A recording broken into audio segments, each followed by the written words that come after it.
ओम नमो भगवते वासुदेवाय। नारायणं नमस्कृत्य नरं चैव नरोत्तमं देवीं सरस्वतीं व्यासं ततो जयमुदीरयेत्। नष्टप्रायेष्व भद्रेषु नित्यं भागवत सेवया भगवत्युत्तमश्लोके भक्तिर्भवति नैष्ठिकी। कृष्णाय वासुदेवाय देवकी नन्दनाय च नन्दगोपकुमाराय गोविन्दाय नमो नमः। ॐ अज्ञानतिमिरान्धस्य ज्ञानाञ्जनशलाकया चक्षुरुन्मिलितं येन तस्मै श्रीगुरवे नमः। श्रीचैतन्यमनोभीष्टं स्थापितं येन भूतले सोऽयं रूपः कदा मह्यं ददाति स्वपदान्तिकं। वन्देऽहं श्रीगुरोः श्रीयुतपदकमलं श्रीगुरून् वैष्णवांश्च श्रीरूपं साग्रजातं सहगण रघुनाथान् वितं तं सजीवं साद्वैतं सावधूतं परिजनसहितं कृष्णचैतन्यदेवं श्रीराधाकृष्णपादान् सहगणा ललिता श्रीविशाखान्वितांश्च नमो ॐ विष्णुपादाय कृष्णप्रेष्ठाय भूतले श्रीमते भक्तिवेदान्तस्वामिनिति नामिने।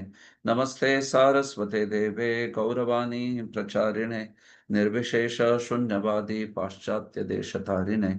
नमो महावदान्याय कृष्ण प्रेम प्रदायते कृष्णाय कृष्ण चैतन्य नामने गौरत्विषे नमः। हे कृष्ण करुणा सिंधो दीनबंधो जगत्पते गोपेश गोपिका कांत राधा कांत नमोस्तुते। तप्त कांचन गौरांगी राधे वृंदावनेश्वरी वृषभानुसुते देवी प्रणमामि हरिप्रिये। वाञ्छाकल्पतरुभ्यश्च कृपा सिन्धुभ्य एव च पतितानां पावनेभ्यो वैष्णवेभ्यो नमो नमः। जय श्री कृष्ण चैतन्य प्रभु नित्यानंद श्री अद्वैत गदाधर श्रीवासादि गौर भक्त वृंद। हरे कृष्ण कृष्ण कृष्ण हरे हरे हरे राम राम राम हरे हरे। सर्वशास्त्राब्धिपीयूष सर्ववेदैकसत्फल सर्वसिद्धान्तरत्नाढ्य सर्वलोकैकदृक्पद सर्वभागवत प्राण श्रीमद्भागवत प्रभु कलिध्वान्तोदितादित्य श्रीकृष्ण परिवर्तित परमानंद पाठाय प्रेमवर्ष्य अक्षराय ते सर्वदा सर्वसेव्याय श्रीकृष्णाय नमोऽस्तु मे। मदेकबन्धो मत्सङ्गिन् मत्कुरो मन्महाधन मन्निस्तारक मद्भाग्य मदानंद नमोऽस्तु ते।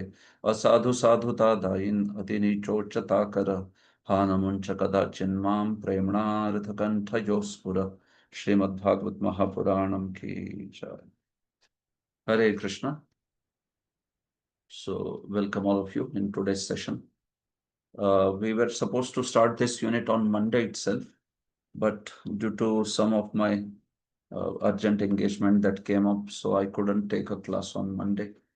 And then Tuesday, I was not keeping well because of some travel on Monday. So that's how we are meeting today. So for today, tomorrow, and day after, so in these 3 days that are available in this unit, so we will complete chapter 1 and chapter 2 of this first unit of 11th canto. So in 11th canto's first unit, we want to cover chapter number 1 to 5, 1, 2, 3, 4, 5. So yes, it would have been difficult to cover these 5 chapters in 5 days. Anyhow, I think some more time was needed. So now what we will do is these 2 days we have lost. So we will split this unit into two units now. So first two chapters will be covered in this unit, meaning in these 3 days, starting from today. And then next three chapters, which is chapter 3, 4, and 5, we will cover in next unit. I think in July we are meeting. So in this way, first 5 chapters would be covered. Then chapter 6 onwards, then Uddhava Gita. Chapter 7th, actually, Uddhava Gita begins in 7th, but yeah, 6th is the context for Uddhava Gita. So that's another new topic starting. So we'll manage in this manner. Okay. So in these 3 days, we wish to cover first two chapters. So just sharing the screen.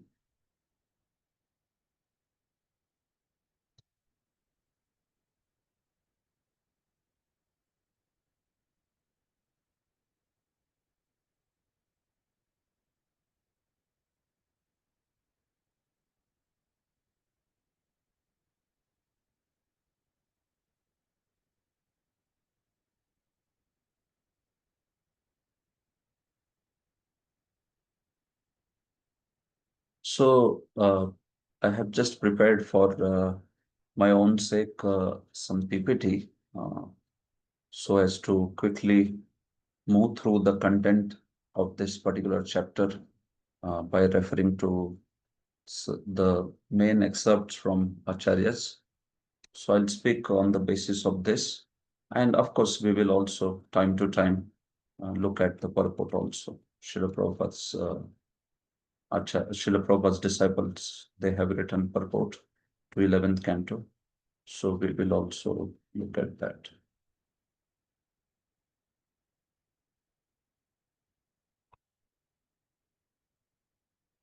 So this is canto 11, general history. That's the title that is given. So canto 11, we see that the main topic in canto 11 is the topic of liberation, mukti. So here you can see this is the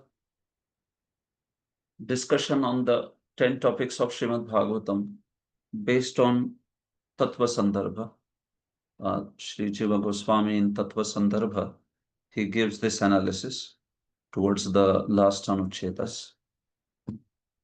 So you can see these are the 10 topics of Bhagavatam, and they have been described. The naming of the topics has been done in two places in Bhagavatam. The 10 topics have been named in 2.10.1, second canto, 10th chapter, verse number 1. And the 10 topics are also named again in 12th canto, 12, 7, 9, and 10. So both of these places, there are names given to the various topics, the 10 topics that a Mahapuranam speaks. So you can see these are popular names: Sarga, Visarga, Sthana, Poshana, Uti, Manvantar, Ishanu Katha, Nirodha, Mukti, and Ashraya. The same topics are also given some alternative names. You can see Sarga, Visarga. Sthana is also known as Vritti. Vritti. Poshana is Raksha. Uti Hetu. Manvantara is also known as Antara. Ishanu Katha is also known as Vamsha or Vamshanu Charita. Nirodha is known as Samstha. Mukti is also known as Samstha. And Ashraya, there's another name, Apashraya. So those are the names given by Suta Goswami. These are the names given by Shukadev Goswami. And where are these topics primarily discussed? That is given by Srila Jiva Goswami and also Vishwanath Chakravarti. So you can see Sarga is discussed in second and third canto. Visarga in second, third, and fourth. Sthana is discussed primarily in the fifth canto, but also in third, seventh, 11th cantos. Poshan is discussed throughout. Jiva Goswami says one topic that is discussed throughout all the cantos is Poshana, Raksha. Uti, the inclinations, they are discussed in third and seventh canto. Manvantara certainly in eighth. Ishanu Katha in fourth and ninth. Nirodh and Mukti, these two topics are discussed in canto 11 and 12. And Ashraya is discussed in canto 10. So if you see, we know that the topics, multiple topics are discussed in one canto, in each of the cantos, but still, the 11th canto focuses on the topic of mukti, liberation. It is not focusing on ashraya or nirodha, but it is focusing on mukti. Nirodha is spoken in 12th canto. Liberation, mukti, you know, muktir hitva anyatha rupam swarupena vyavasthiti. Mukti is being situated in one's constitutional position. So especially topics like liberation from the material energy and all, they are discussed in the 11th canto. They are also discussed in Uddhav Gita. Maya, liberation from Maya, the functions of Maya, all these topics are primarily discussed in 11th canto. While 12th canto discusses Nirodha, which is annihilation, four kinds of annihilation, Nitya Pralaya, Naimittik Pralaya, Prakritik Pralaya, Atyantik Pralaya. So, as per Srila Sridhar Swami and all the other acharyas also, 11th canto is primarily discussing the topic of mukti. So, this is how. And this is immediately after 10th canto, which has discussed the Ashraya Tattva. So, Ashraya Tattvas, meaning Lord Shri Krishna's, blissful pastimes are discussed in 10th canto. And then 11th canto discusses his ascending to the spiritual world, thereby teaching to the conditioned souls about how even the Supreme Lord, whose enjoyment is unhampered, even he does not stay in this world. So the temporary nature of this world and how this is not the eternal place, that is being demonstrated. Pravrutti and Nivrutti. Sridhar Swami says, 10th canto shows the Pravrutti Leela of the Lord's Leela of enjoyment, and 11th canto shows his Nivrutti Leela. So someone who is completely unhampered, uh, unstoppable in his ability and potential to enjoy, even that Supreme Lord, he quits this material world and leaves. So what to speak of the conditioned souls? So there is this great teaching of Nivrutti that's there in the 11th canto through Lord's ascending to the spiritual world. Although we know for Lord it is just pleasure pastime, whether he is performing pastimes here or he is living and ascending to his spiritual world. It's just all blissful pastime, but it is teaching something to the conditioned soul. So, in this way, these topics are discussed in various cantos of Srimad Bhagavatam, as per Srila Jiva Goswami and Vishwanath Chakravarti Thakur. Of course, Ashraya is another topic that is discussed also throughout all the cantos. But we know that Ashraya, or the Samam Bonam, the greatest good, the Supreme Lord, that is the topic which is discussed sometimes directly, sometimes indirectly, right? We see that Shrutena Charthena Chanjasa, Varnayanti Mahatmana, Shrutena Chartena Chanjasa. So sometimes the topic of 10th canto is directly discussed, sometimes it is indirectly discussed.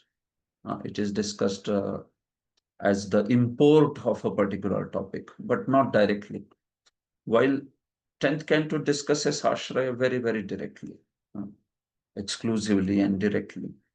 So that's how Ashraya is the topic of 10th canto, and Mukti is the topic of 11th canto.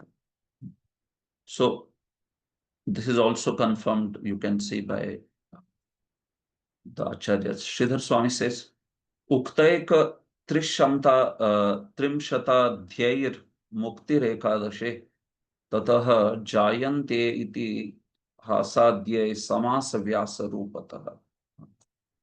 In the 11th canto, Mukti is described through the 31 chapters. There are 31 chapters in 11th canto. And it is described, Mukti hi Ekadashe Ukta. मुक्ति एकादश स्कंध में बोली गई है. ekatrimshatadhyai, by 31 chapters. But it is spoken, how is it spoken? Samasa vyasa rupataha. It is spoken as samasa and it is spoken also as vyasa. So samasa, vyasa, you understand these words. Samasa is summarily, vyasa is elaborately. So where is it spoken summarily and where it is spoken elaborately? So that's spoken by Sridhar Swami also. Narado vasudevaya samasena nyavarnayat Bhagavan Uddhavayath Vistarena Upapatti Bhi. Narada spoke to Vasudeva in samasa manner, in summary manner. So remember, in 11th canto, there are two conversations that are the heart of 11th canto.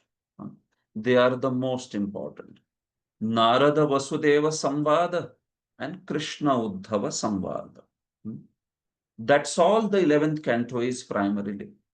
23 chapters, conversation between Krishna and Uddhava, known as Uddhava Gita, and 4 chapters, conversation between Maharaj Nimi and Jayanteyas, the sons of Jayanti, the Navayogendras. So, these two are the quintessential episodes in 11th canto. And one of them is discussing this topic of mukti by samasa, in summarily, in summary manner, summarily. So that is Vasudev Narada Samvad, samasa, summary or in short. So where in short the topic is discussed, that is Narada to Vasudev in chapter number 2, 3, 4, 5 of the 11th canto. And where is it discussed very elaborately? Vyasa. Vyasa here does not mean Vyasadev. Vyasa here means elaboration. The meaning of Vyasa, which means expand, elaborate. So elaboration or in detail, that is spoken by Krishna to Uddhava. That is 23 chapters, in fact, where we see that Krishna instructs in detail to Uddhava on various factors pertaining to the Bhagavad Dharma. In fact, Uddhava Gita is much, much more elaborate than Bhagavad Gita also. Uddhava Gita, because Krishna on the battlefield of Kurukshetra, he could not speak in a very elaborate manner, right? But here he was with all, all relaxed manner, he could instruct Uddhava. So Uddhava Gita is quite elaborate on 23 chapters compared to 18 chapters of Bhagavad Gita, and also very elaborate discussions within these chapters. So that's how these two topics, these two conversations, they are the most important conversation in 11th canto. Apart from that, it's just some additional context setting chapters, but it's all the important part is basically these two conversations, Vasudeva Narada and Krishna Uddhava Samvada. These 11th canto, especially the disappearance of Lord Krishna, that has been spoken for what purpose? In fact, we will see why did Lord Krishna arrange this pastime of disappearance of the Yadus in that peculiar manner? Around 12, 13 reasons have been given by Acharya. So we will see that in the course of discussion on the first chapter, how Krishna arranged so many of his purposes to be accomplished by performing this pastime of disappearance of the Yadus. But here are some primers, indicators, which Sridhar Swami says, Bhaktanam Atma Tattvopadesha Purvakam. He says that Lord Krishna, by performing this pastime of disappearance, he gave the teachings of Atma Tattva for his devotees. He gave the teachings of detachment and also many other factors. We will see that in order to teach his devotees, he performed this pastime in a particular way. He wanted to teach how the Brahmanas should be respected. He wanted to show the pitfall of pride. He wanted to, so many purposes. Let's see as it comes. Also, he says the another purpose was the returning of portions of devatas that had appeared with the Lord to their respective positions through the Maushala Leela. Maushala Leela is the Leela where that Mushala, that iron club, that became the cause of the disappearance of the Yadus. So that's called Maushala Leela or Mausala Leela. So Lord arranged that disappearance of the Yadus also because he wanted that the Devatamshas within the Yadus, they should go back to their places. Also, in order to show mercy on Brahma and others, Brahma, the Anugraha here, Lord wanted, he had accomplished all the purpose, and now that he wanted to go back. Jiva Goswami says also, he says, this canto describes the entrance of the Lord and his associates in the eternal spiritual world. The disappearance is actually what? It is entry. It is entry of the Lord and his associates in eternal spiritual world. Sometimes Lord's disappearance, for those who are not knowledgeable, those who don't understand spiritual truths, they feel like, oh, it is such an unfortunate episode. All the Yadus, they died in such a ghastly manner, and it is such a very, very disturbing episode for many. But it is actually the entrance of the Lord and his associates in the eternal spiritual world.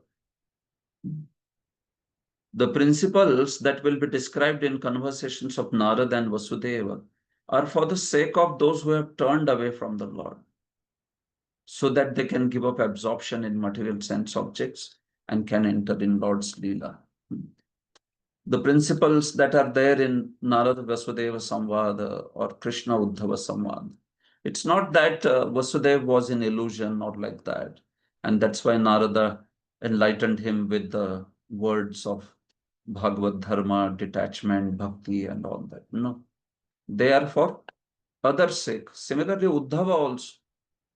Krishna doesn't need to instruct Uddhava, but then he is instructing Uddhava for the sake of others who have turned away from the Lord, so that their absorption in the matter can be shaken, and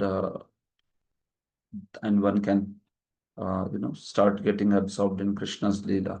So that's the purpose of these episodes in 11th canto. The personalities like Vasudeva and Uddhava are only pretexts.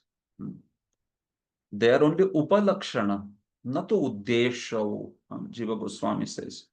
There is uddesh, there is upalakshana. So uddesha means the upadesha, the instructions are meant for that person. That is called uddesha.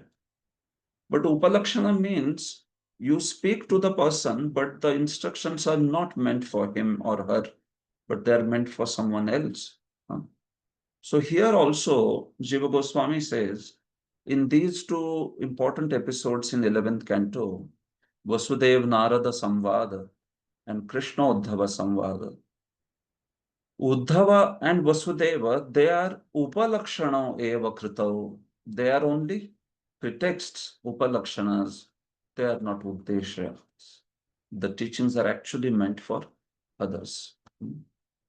Vishwan Chakravarti gives the chapters distribution of 11th canto. So you can see this is the 31 chapters of 11th canto.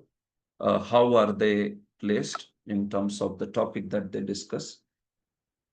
So chapter 1, it just begins the description of Krishna's disappearance. Chapter 2 to 5 is the very important conversation between Navayogendras and Nimi. We talked about this, that here samasa rupataha. Here the discussion about the material energy and the liberation from material energy, all other aspects, it is done in a summary fashion or short, brief manner. So that's chapter 2 to 5. Then chapter 6 discusses the curse of the sages and the prayers of the devatas. So now this is setting the context of Krishna's instructions to Uddhava before he disappears. So that's chapter 6. Then chapter 7 to 29, these 23 chapters, they discuss Uddhava Gita. So these are the Krishna's famous teachings to Uddhava, Uddhava Gita. Very elaborate philosophical discussions. And this is one of the extremely important section of entire Srimad Bhagavatam, where we see such minute uh, explanation of principles of Bhagavad Dharma. Very subtle nuances have been brought up, which discuss the differences between karma, jnana, yoga, and all that. So this is a very wonderful section that we will study in this canto. And then last two chapters, they discuss the destruction of the Yadu dynasty and also Krishna's disappearance. So that's how you can see Narad Vasudeva Samvada and Uddhava Gita. They are comprising 27 chapters of the 31 chapters of 11th canto. So rest of the 4 chapters is just basically some context setting over there. So that's the topic of 11th canto, as Vishwanath Chakravarti gives the distribution of chapters. So before we come to the first verse, I'll just complete this discussion. Srila Swami says in the first chapter now, so that like the discussion before now was on the entire canto. Now we move to the first canto. No, I mean the first chapter. First we discussed overall what 11th canto is saying, what are the topics. And now in the first chapter, you can see Sridhar Swami says, Vairagyotpadanaya, for the sake of producing detachment, the temporary nature of even the highest level of material enjoyment is shown through the destruction of Yadukula caused by the curse of the sages. So, Yadukula, who were having the highest form of enjoyment, even for them, the anityata, the ephemeral nature has been shown, the temporary transient nature of the material enjoyment is shown. Although the enjoyment of Yadukula is not material, or Krishna's enjoyment is not material, but that's the lesson, that's the understanding that this episode is showing. That's one of the purposes. And don't think that that is the only purpose. But that's also one of the main purpose. Vairagyotpadanaya. Jivanam Vairagyotpadanaya. In order that the living entities understand that even Lord's own family also, it shows that this material world is not a place where one makes his permanent residence, but rather one does his duty, pleases the Supreme Lord, and then moves on to the supreme destination. That's why तत्र तु प्रथमे अध्याये यदुवंशस्य संक्षय उपक्षिप्तो viragaya. You can see he says that it is for viragaya. Mausala vyapadeshatah. Mausala vyapadesha. It is just a pretext. मौसल लीला ये तो क्या है, एक बहाना है बस. व्यपदेश, it is like pretext, or in the name of Maushala Leela, what is done is basically Viraga has been taught to the conditioned souls. Pravrittitaha parananda Krishna Pridanu Varnita Tan Nivruttya parananda Padarohonu Varnyate. In the 10th canto, Shri Krishna's blissful pastimes were shown and pravrutti nature was shown. Now here, the nivrutti nature has been shown, by which Krishna is just showing full detachment and leaving this world and going back to his abode, spiritual world, like that.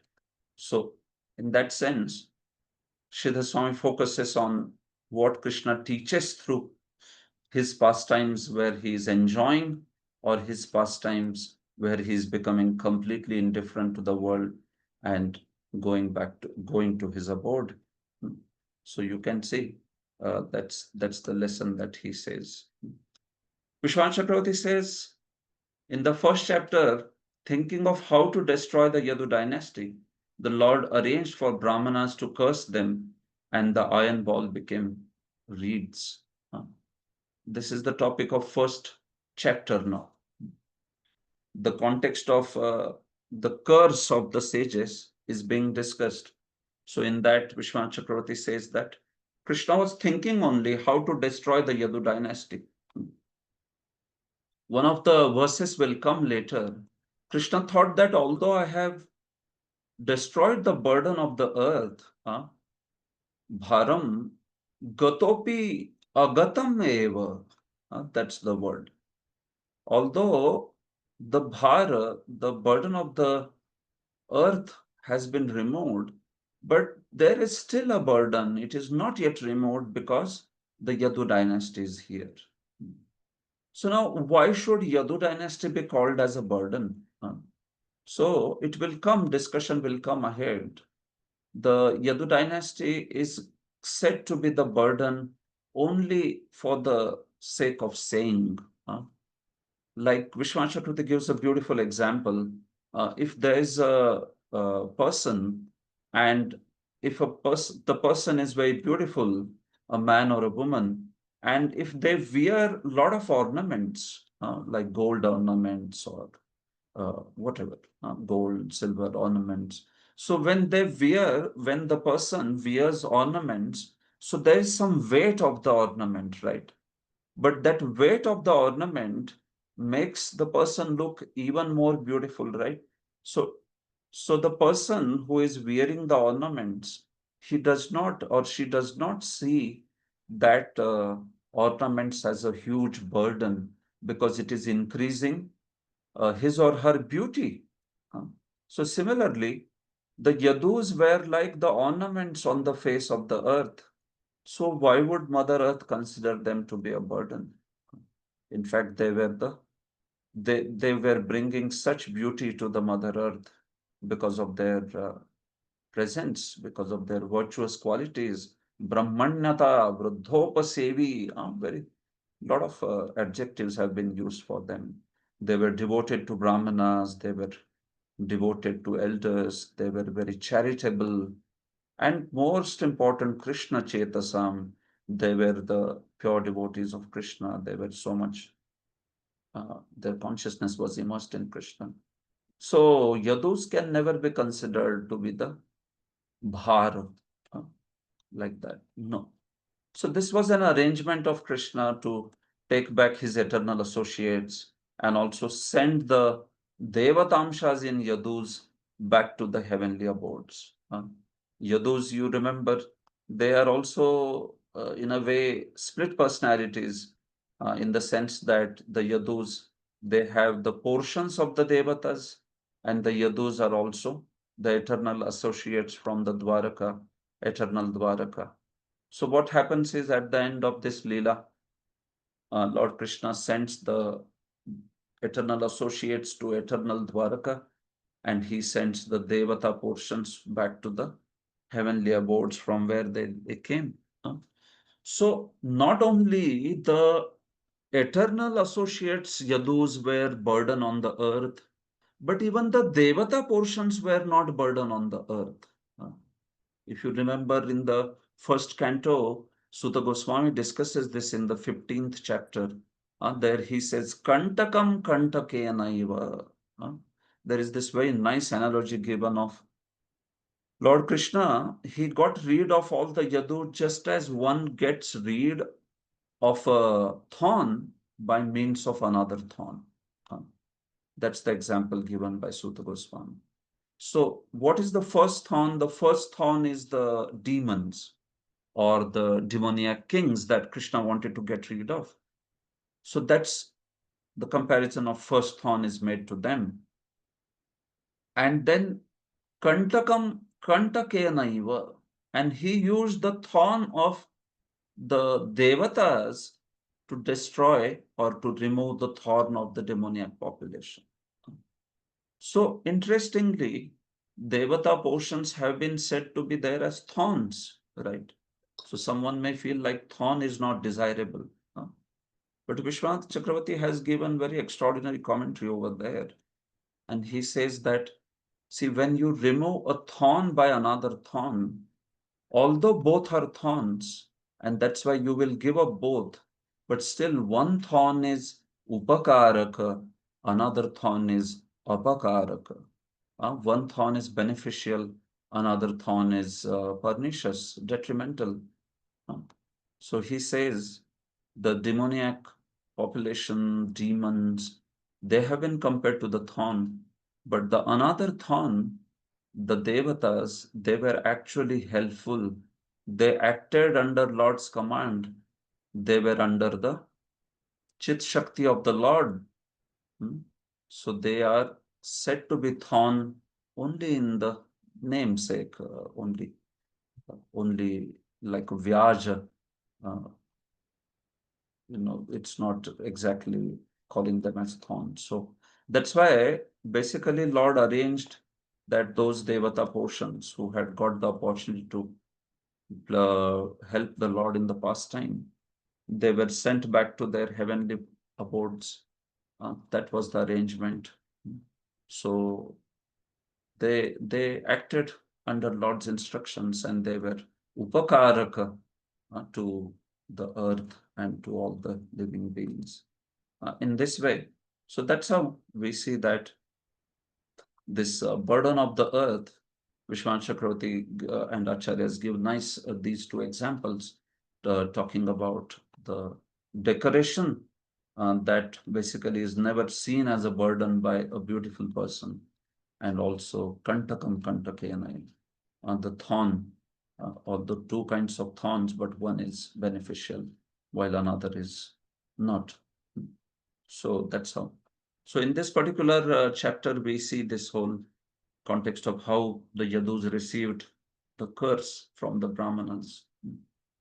So because of that curse, the Maushala or Mushala, the iron club that Samba was hiding, uh, the Samba was hiding actually the clothes on his stomach and feigning as a pregnant lady. But then that particular womb, so-called womb, gave birth to a iron ball, which became Eraka sticks in the Prabhas. So we'll see that story. You are aware only that story. So you can see in this chapter now, first two verses will talk about summary of previous pastime. First two verses. Then verses 3 to 7, they talk about Krishna's thoughts about Yadu dynasty. What did Krishna think after he had accomplished all the purposes? Then he thought of destruction of Yadu dynasty also. So that is spoken in verses 3 to 7. Parikshit becomes surprised how Lord arranged for such a disappearance of his such noble Yadus. So his questions have been discussed in 8 and 9 verses. And then 10 to 24 is just the story of how the Yadus received the curse. So that's how it's a small chapter. And let's hope that probably we should be able to complete this chapter today itself. Hare Krishna. So this is text 1, but before that, do you wish to ask anything before we begin the discussion on text 1? Yes. Samapan Gopprabhu. Hare Krishna. Hare Krishna Dandavad Prabhuji. Dandavat. Thank you very much for the context which through the acharyas.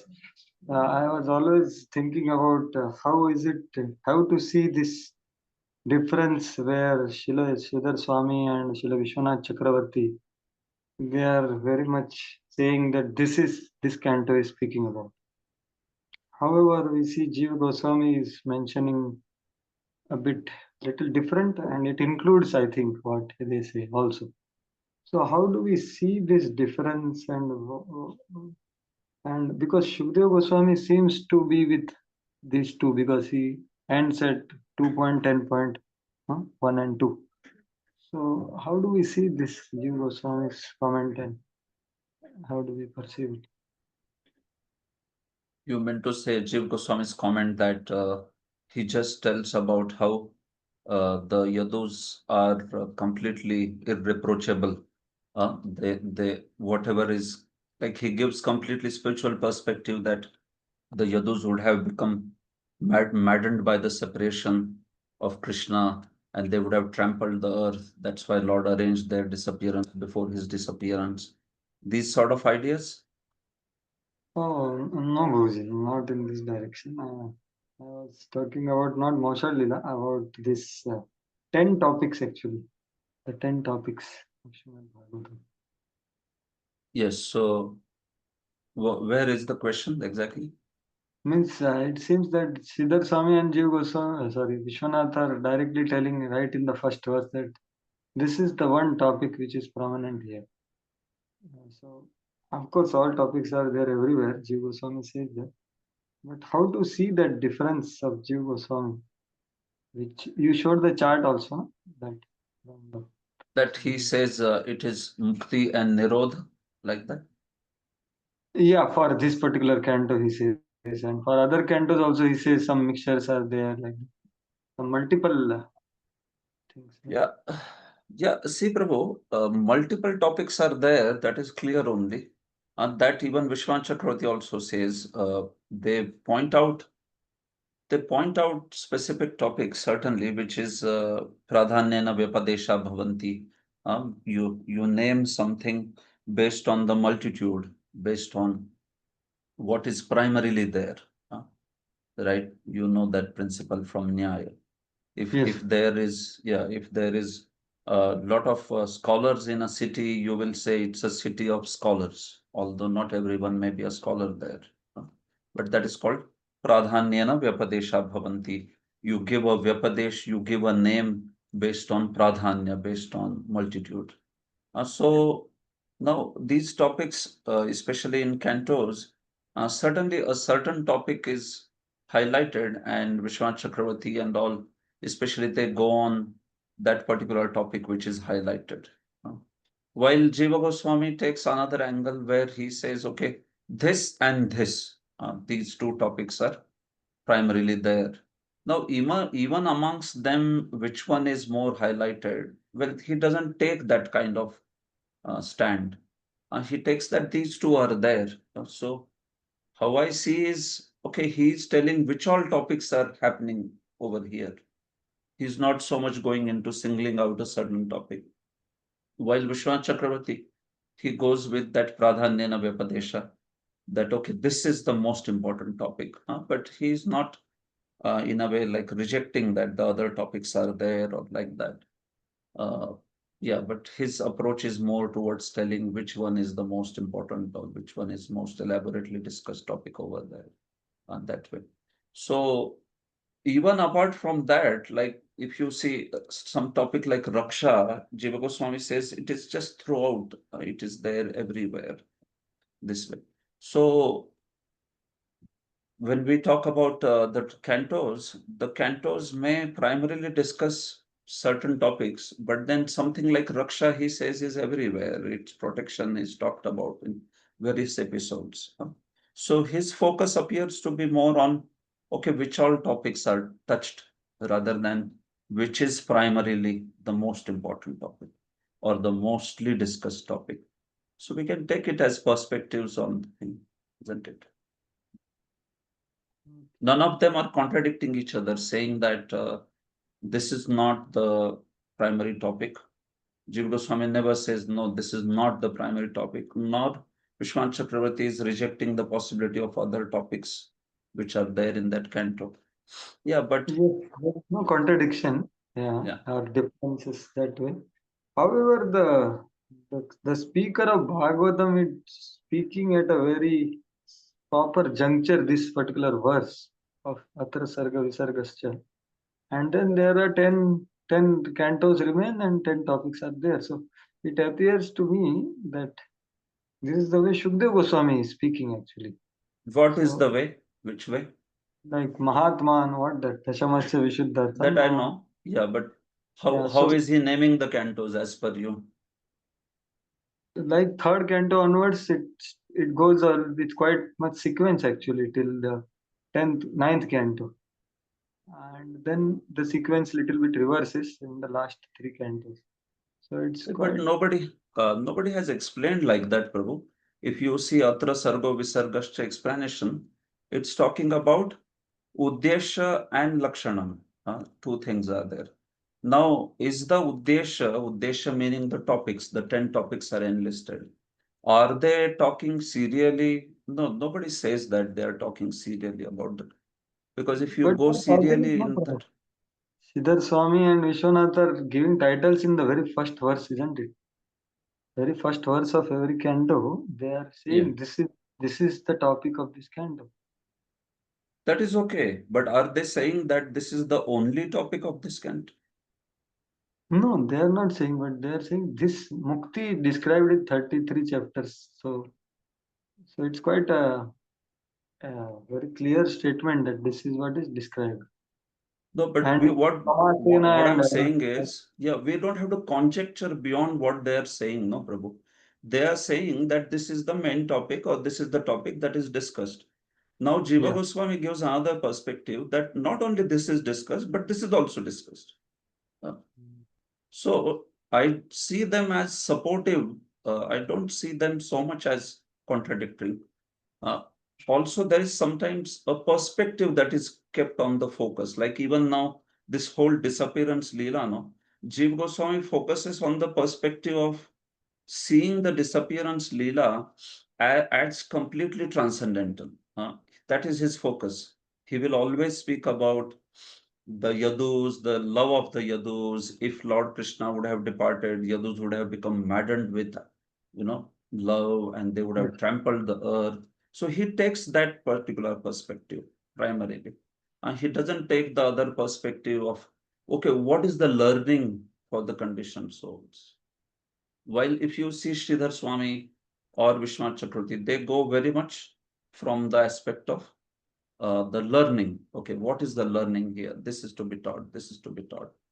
Vishwan Chakravarti gives, in fact, so many reasons it will come ahead. This was to be done. This was to be done. This was the Kali was supposed to get his time. This that. Yes.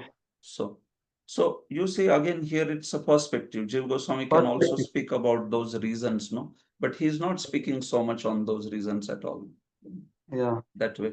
So that's how I see the Yes. topics of the 10 topics of Bhagavatam, they are, yes, primarily they are discussed.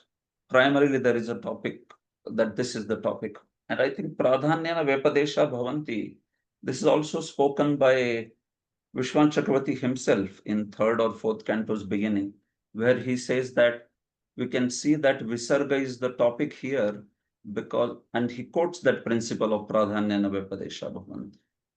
Yes, for that So, I agree. It is a pradanya only, always. It is, yes. yes, for it's a different perspective. I was asking because that's the way Shukdev is saying that not Suta Goswami is saying that the great souls indicate the Ashraya Tattva by using these topics, right?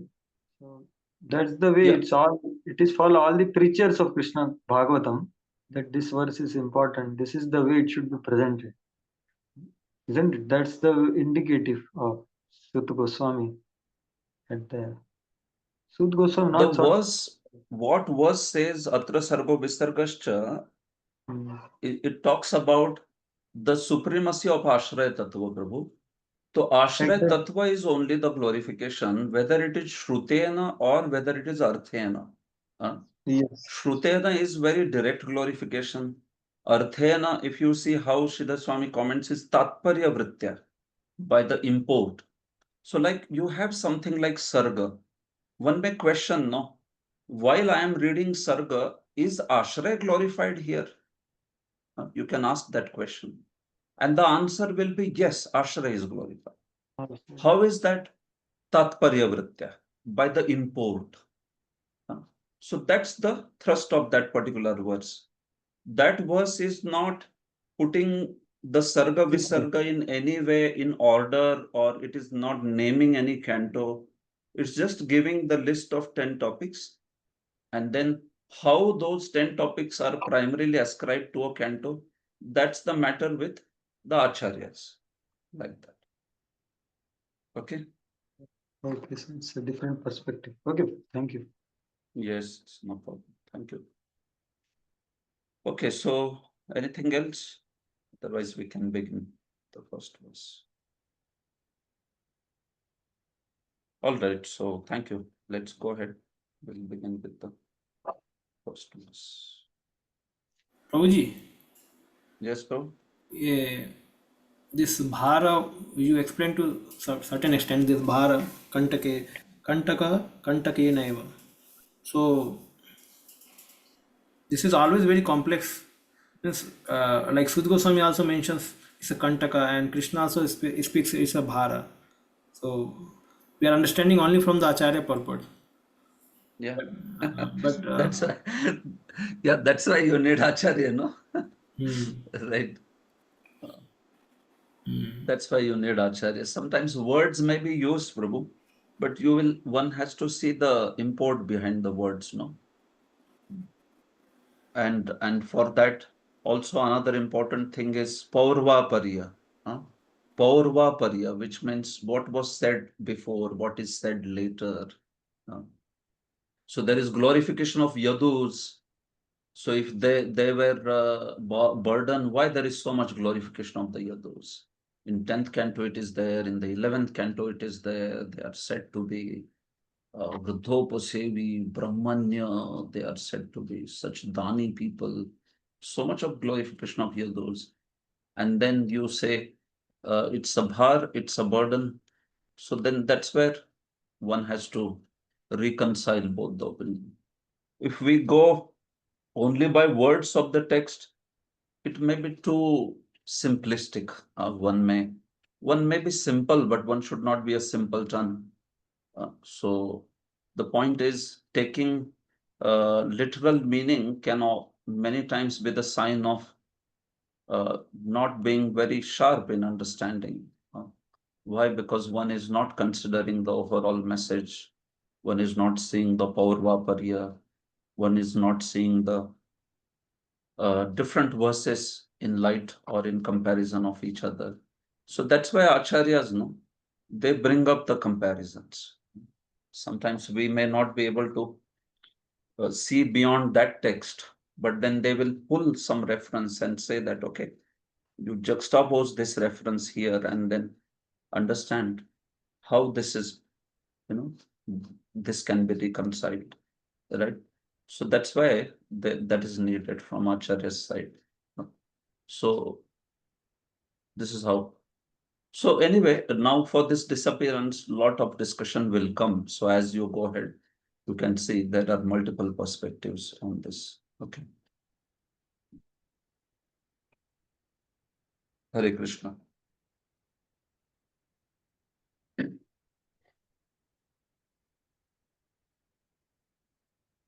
So this is text 1.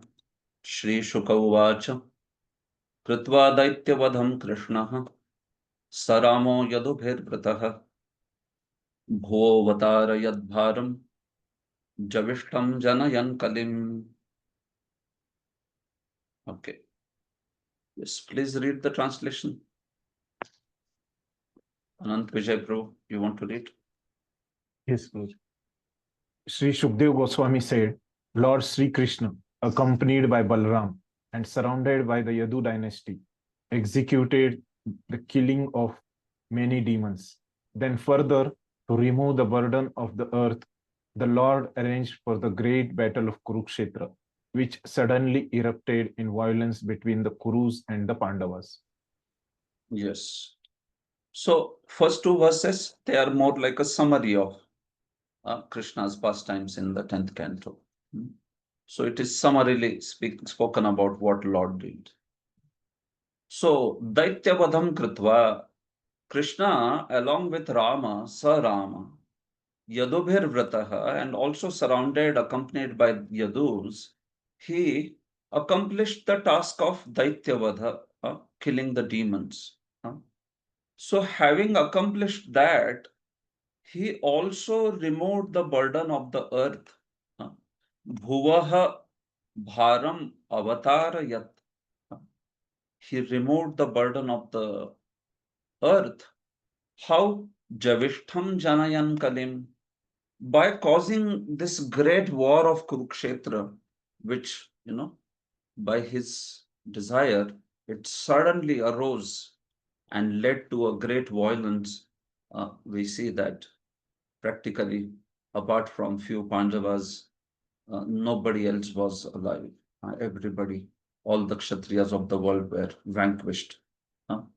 So, Sri Krishna, he not only himself killed many demons, he and Balaram, but he also got rid of all these uh, burden of the earth, demoniac population, by causing the great war of Kurukshetra, and this great quarrel war, Kali.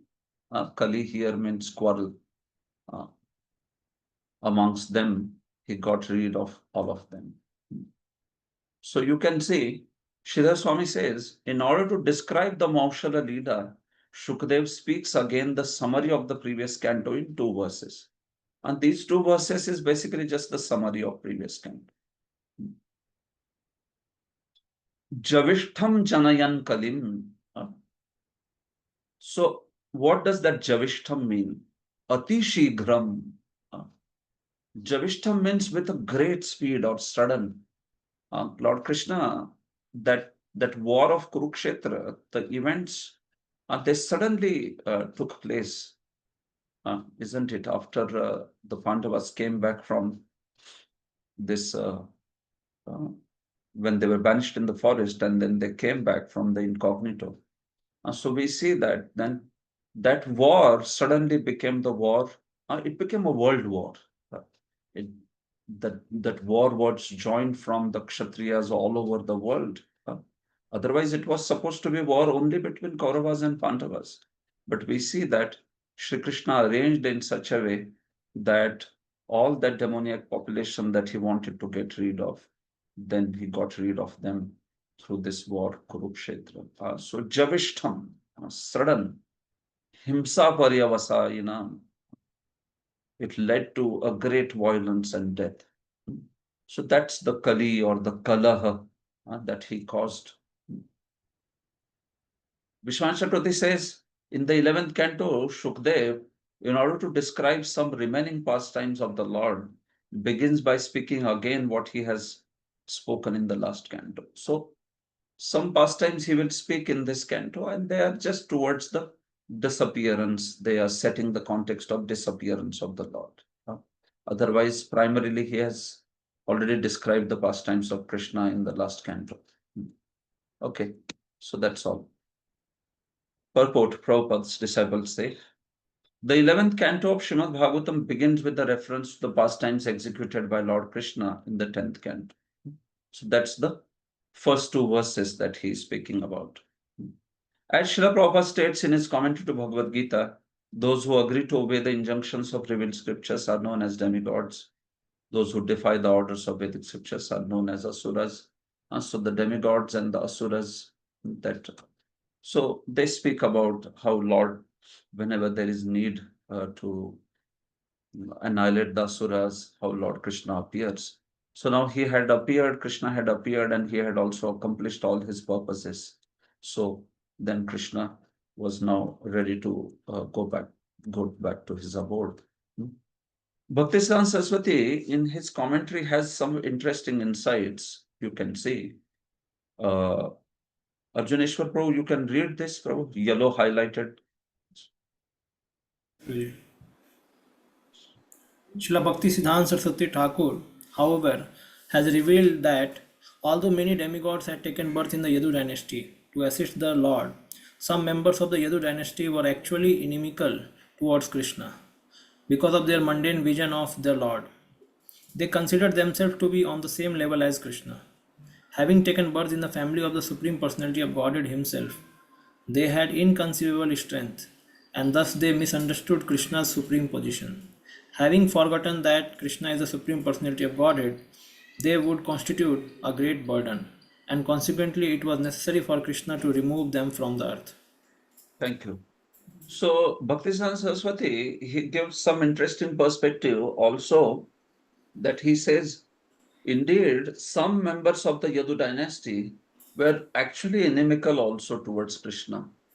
He says that because these were from the Devata lokas, and they also, because of the association of some of the worldly people, demoniac people over here, so some of them were actually inimical also. Uh, so you can see this is one different perspective that Bhaktisiddhanta gives, that okay, the most of the Yadus naturally they were uh, very devoted to Krishna. Even the Devatamshas, they were obviously very devoted to service of Krishna. But because this is a pastime happening within the material world, and the personalities that are coming, they also can be influenced by the material energy. So Bhaktisiddhanta says that what happened was some of the Yadus, they actually became inimical and disrespectful also towards Brahmanas. So in his explanation, he says that there were certain Yadus, he doesn't name them or like that, but he says certain portion of the Yadus were indeed disrespectful towards Brahmanas. They also misunderstood the position of Krishna, and they started thinking themselves to be to be on the same level as Krishna because of the great empowerment that they received from Krishna, like that. So then Krishna, he wanted to also set this situation right. He wanted to show that although the Yadus like that, some of them, although they thought like that, but this situation cannot be the permanent situation, not this way. So Prabhupada also, here the Prabhupada disciples say, there's a popular saying that familiarity breeds contempt. So that's why he says, to destroy the contemptuous members of his own dynasty, the Lord caused a quarrel among them. So this is also one of the purposes now that the Acharya is revealing. For this purpose, he arranged for Narada and other sages to display anger against the Karshnas, which means the members of Krishna's own family, Karshnas. So you see, this is all like there are multiple facets to this disappearance Leela, right? On one hand, we do see the eternal associates of the Lord joining back in the spiritual world. On another level, we see the Devatamshas going back to continue their service for the time that they are entitled in the heavenly abodes. But there is also some of these personalities who were actually disrespectful towards the Brahmanas and all that. And then we see that Bhaktisiddhanta says that Krishna arranged for the destruction to also set right that particular situation. Okay, so one more verse. ये को पिता सुबहु पांडु सुता सपत्नैर दुर्द्यूत Helen कच ग्रहणादिभिस्तान् कृत्वा निमित्तं तरेतरतः समेतान् कृत्वा निमित्तमितरेतरतः समेतान् हत्वा नृपान् निरहरत् क्षितिभारमीशः. Okay, translation. Chaitanya Prasad Prabhu, can you read the translation? Yes. Chaitanya Prasad Prabhu, okay. Arjuneshwar Prabhu, you can read. Because the sons of Pandu were engaged by the numerous offences of their enemies, such as duplicitous gambling, verbal insults, the seizing of Draupadi's hair, and many other cruel transgressions, the Supreme Lord engaged those Pandavas as the immediate cause to execute his will. On the pretext of the battle of Kurukshetra, Lord Krishna arranged for all the kings who were burdening the earth to assemble with their armies on opposite sides of the battlefield. And when the Lord killed them through the agency of the war, the earth was relieved of its burden. Yeah. So this is also a summary of the what Lord had already accomplished. ये कोपिता सुबहु Pandu Suta Sapatnai. Pandu Suta, the Pandavas, they were made very angry, Kopita. By whom? Sapatnai, by the enemies of the Pandavas. Who were these enemies? Personalities like Duryodhana, Shakuni, Dhritarashtra, all of them. What were the activities by which they angered the Pandavas? Durdyuta Helana Kachagrahana Dibhis. They arranged that vicious uh, dice match, gambling match. Helena, they spoke such humiliating words, insulted Pandavas so many times. Kachagrahana, and in fact, they crossed all the limits by trying to humiliate Draupadi in public. Adi, they tried to poison Bhima, they tried to kill all the Pandavas by burning them alive in Lakshagraha, so many different ways. And they sent Durvasa to destroy Pandavas. So in this way, Pandavas were angered by them very much.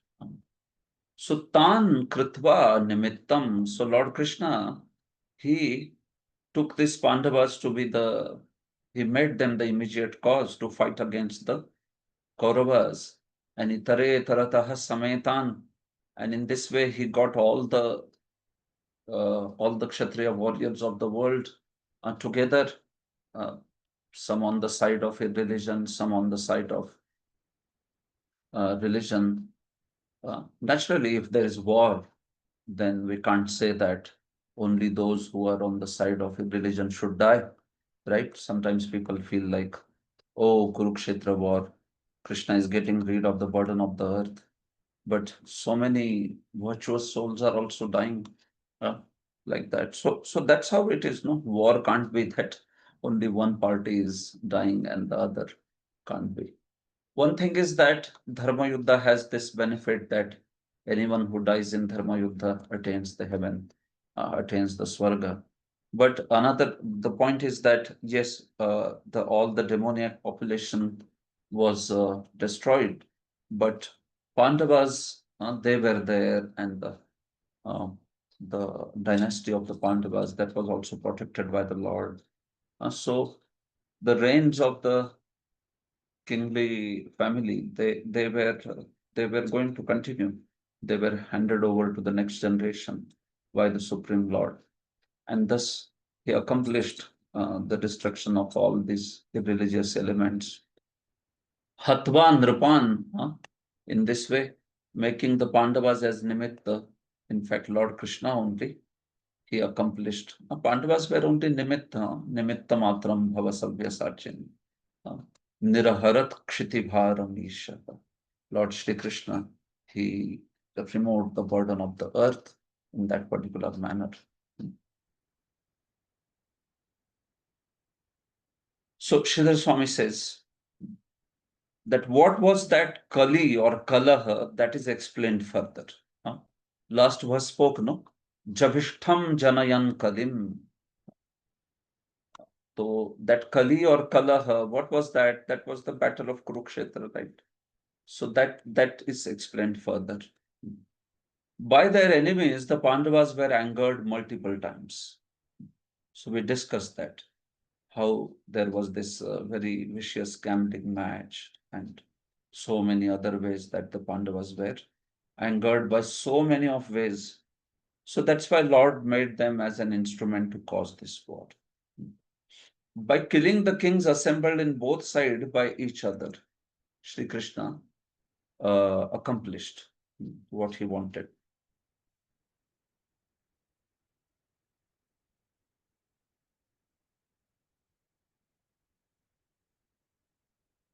Okay, I think there is some.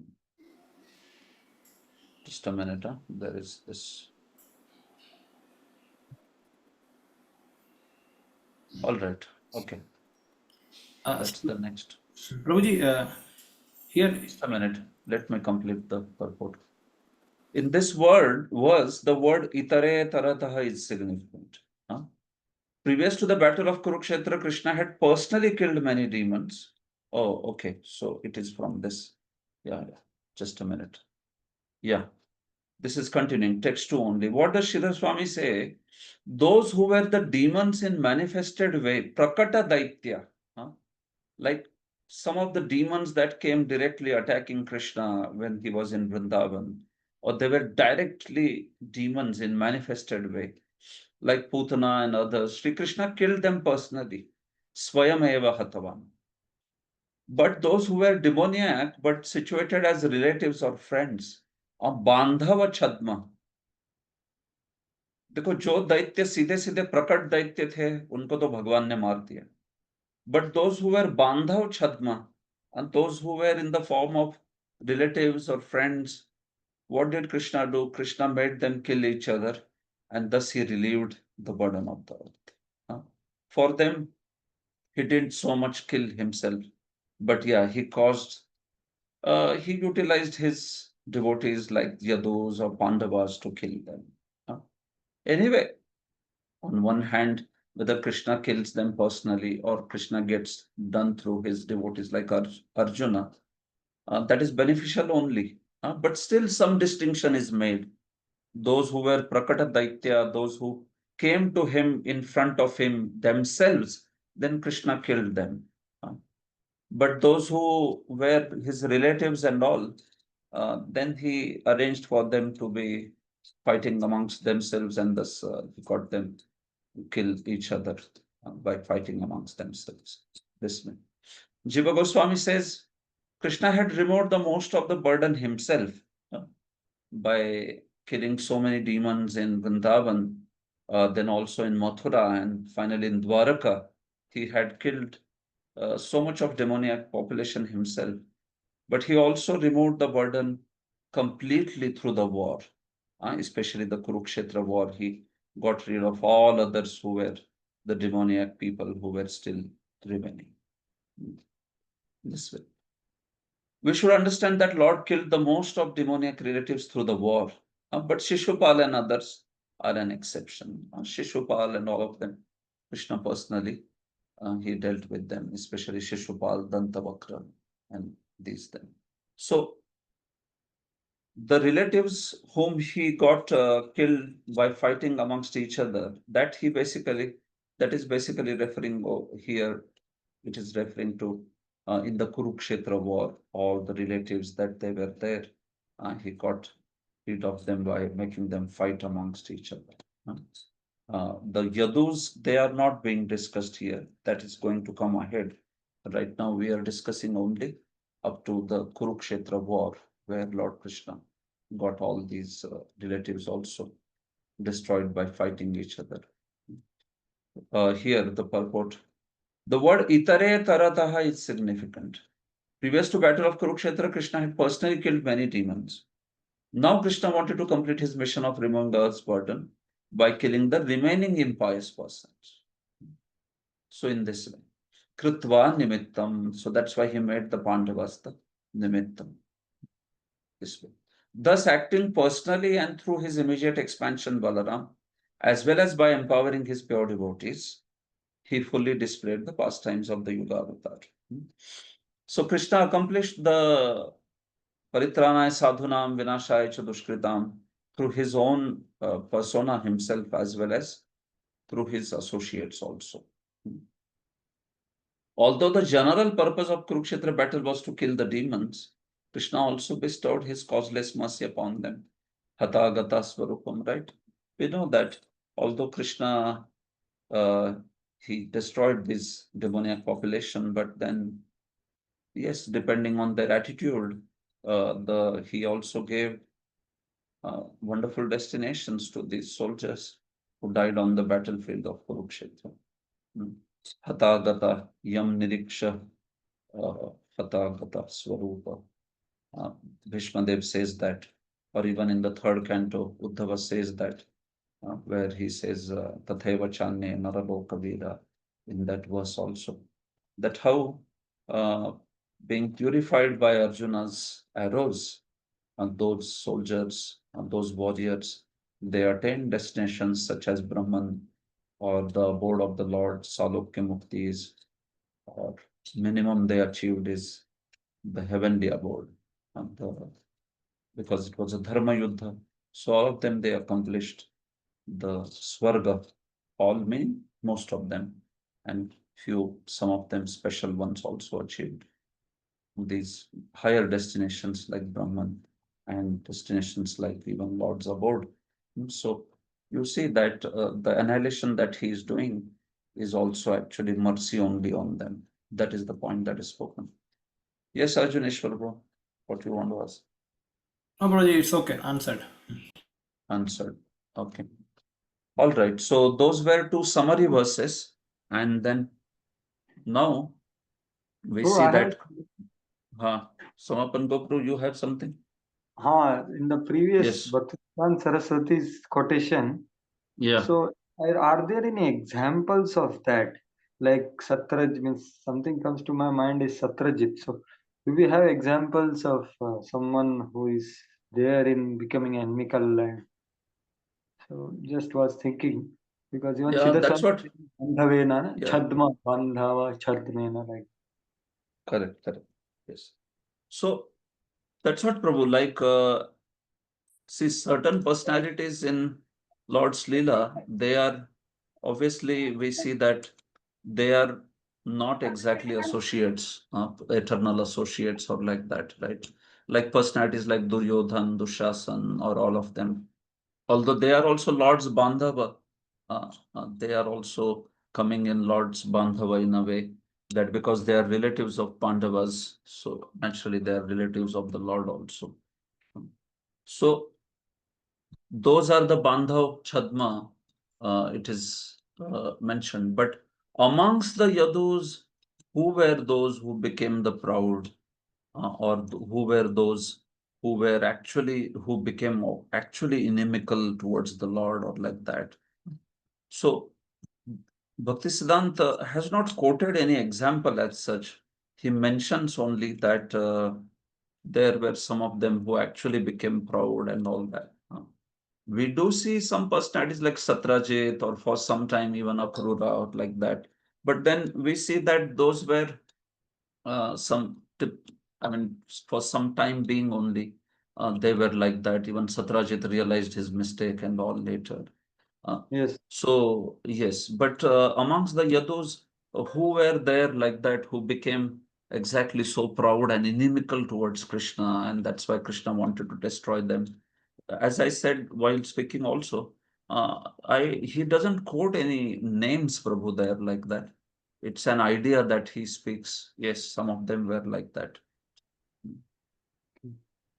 It's a okay. Bengali sort of Bengali Sanskrit commentary. So within that commentary, at least I didn't find any names or like that. Okay. Yes, fine. Okay. Yeah. Thank you. In fact, he brings out a lot of interesting ideas. He connects the whole disappearance of Yadus to ideas like Jat Gosai and ideas like Sakhi Bheki and Nityananda. all that. Yeah, Yeah. to bring out those sort of lessons. So indeed, Bhaktisiddhanta Saraswati also gives that kind of very interesting explanation, no doubt, which is sort of also contextual with the challenges that he was fighting. Yeah, but Yes. then yes, the way he speaks is certainly he makes a lot of valid arguments on that point. So we can take that as Acharya's perspective, also an additional perspective on that matter. Yes, so, and actually it is more of application. As Prabhupada also extends it Application, further. yeah. Prabhupada Uh, also extends. familiarity breeds contempt and all that. Yes, So, you are right. You are right. Okay. yes. भूभारराजप्रतना यदुभिर्निरस्य गुप्तैः स्वबाहुभिरचिन्त्य यत् प्रमेयः मन्ये वनेर्ननुगतोऽप्यगतं हि भारम् Yadyadavam kulamaho avishayyamaste. Okay, Samapan go proof. You can only read translation. Yes. The Supreme Personality of Godhead used the Yadu dynasty, which was protected by his own arms, to eliminate the kings who, with their armies, had been the burden of this earth. Then the unfathomable Lord, though, thought to himself, although some may say that the earth's burden is now gone, in my opinion, it is not yet gone, because there still remains the Yadava dynasty itself, whose strength is unbearable for the earth. Yeah, thank you. So you can see Bhubhara Raja Pratana Yadubhir Nirasya. So there was this Pratana, there was this phalanxes of armies, who was phalanxes of what? Of Bhubhara Raja. And they were the kings who were actually a burden on the earth. So these were the demoniac kings. And their Pratana, their huge armies, divisions of their armies, Yadubhir Nirasya. So Lord Sri Krishna, what he did is through the Yadus, he got all those armies and all destroyed.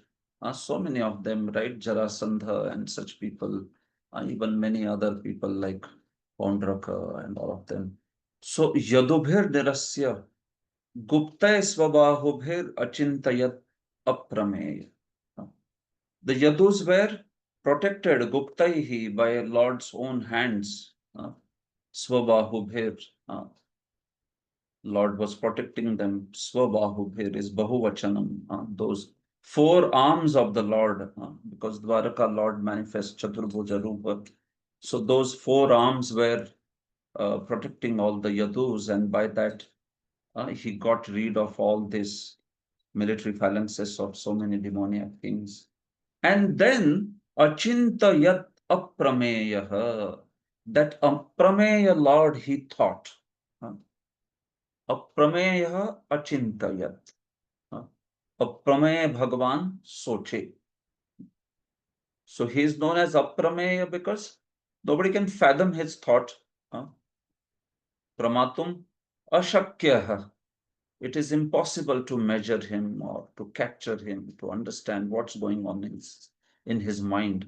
So although he thought he knew that what he wants to do now with the Yadus, but because nobody could understand that, including even the Yadus, so that's why it is mentioned Aprameya.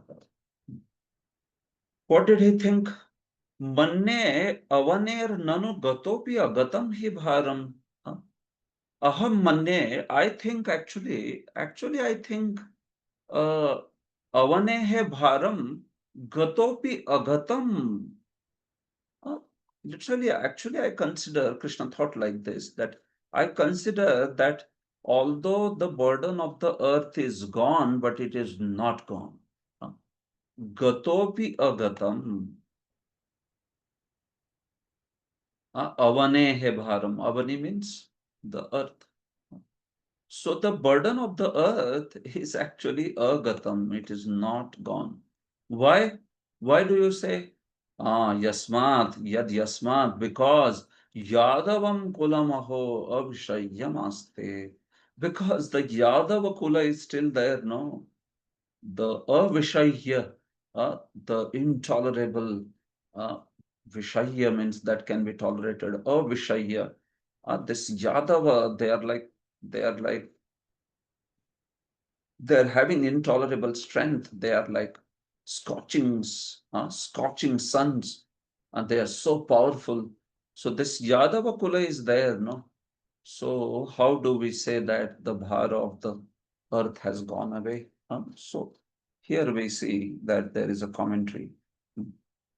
Shridhar Swami, Bahubhe by many arms is plural, Bahuvachanam, meaning that Yadus were protected by Lord's four arms, because that is Dwaraka. Nanu, there is objection caused by this Nanu. Knowing that Krishna is considering a plan to destroy Yadu dynasty, would the Yadavas not oppose that plan? No, they would not be, because aprameya, because it is impossible to decipher Krishna. Aprameya pramatum ashakyaha. It is impossible to decipher Krishna, to understand his intentions. So what was that thought of Krishna? Krishna's thoughts are described with the word starting from manne. Oh, Krishna thought that, oh, really? Has the earth's bhara really gone? I don't think so. The yadus were difficult to bear. Avishayam sodhum ashakyam. By calling his dynasty as Yadava, it is indicated that it would not be appropriate to kill them by himself. He considered that, okay, it is my own dynasty, so I should not kill. I should not kill all of them. Rather, I should cause some quarrel amongst themselves in this way. Vishwan Chakravarti says, although Yadav dynasty is supremely virtuous, their being a burden is spoken about in the manner of the first canto. Prathama skandhe vyakhyatah.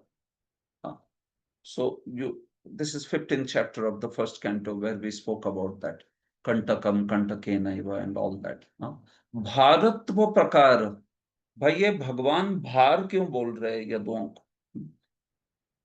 So what is this Bharatva prakar? What is this calling Yadus as the bhar, as the burden? So he says it is first canto, it is already explained, defined.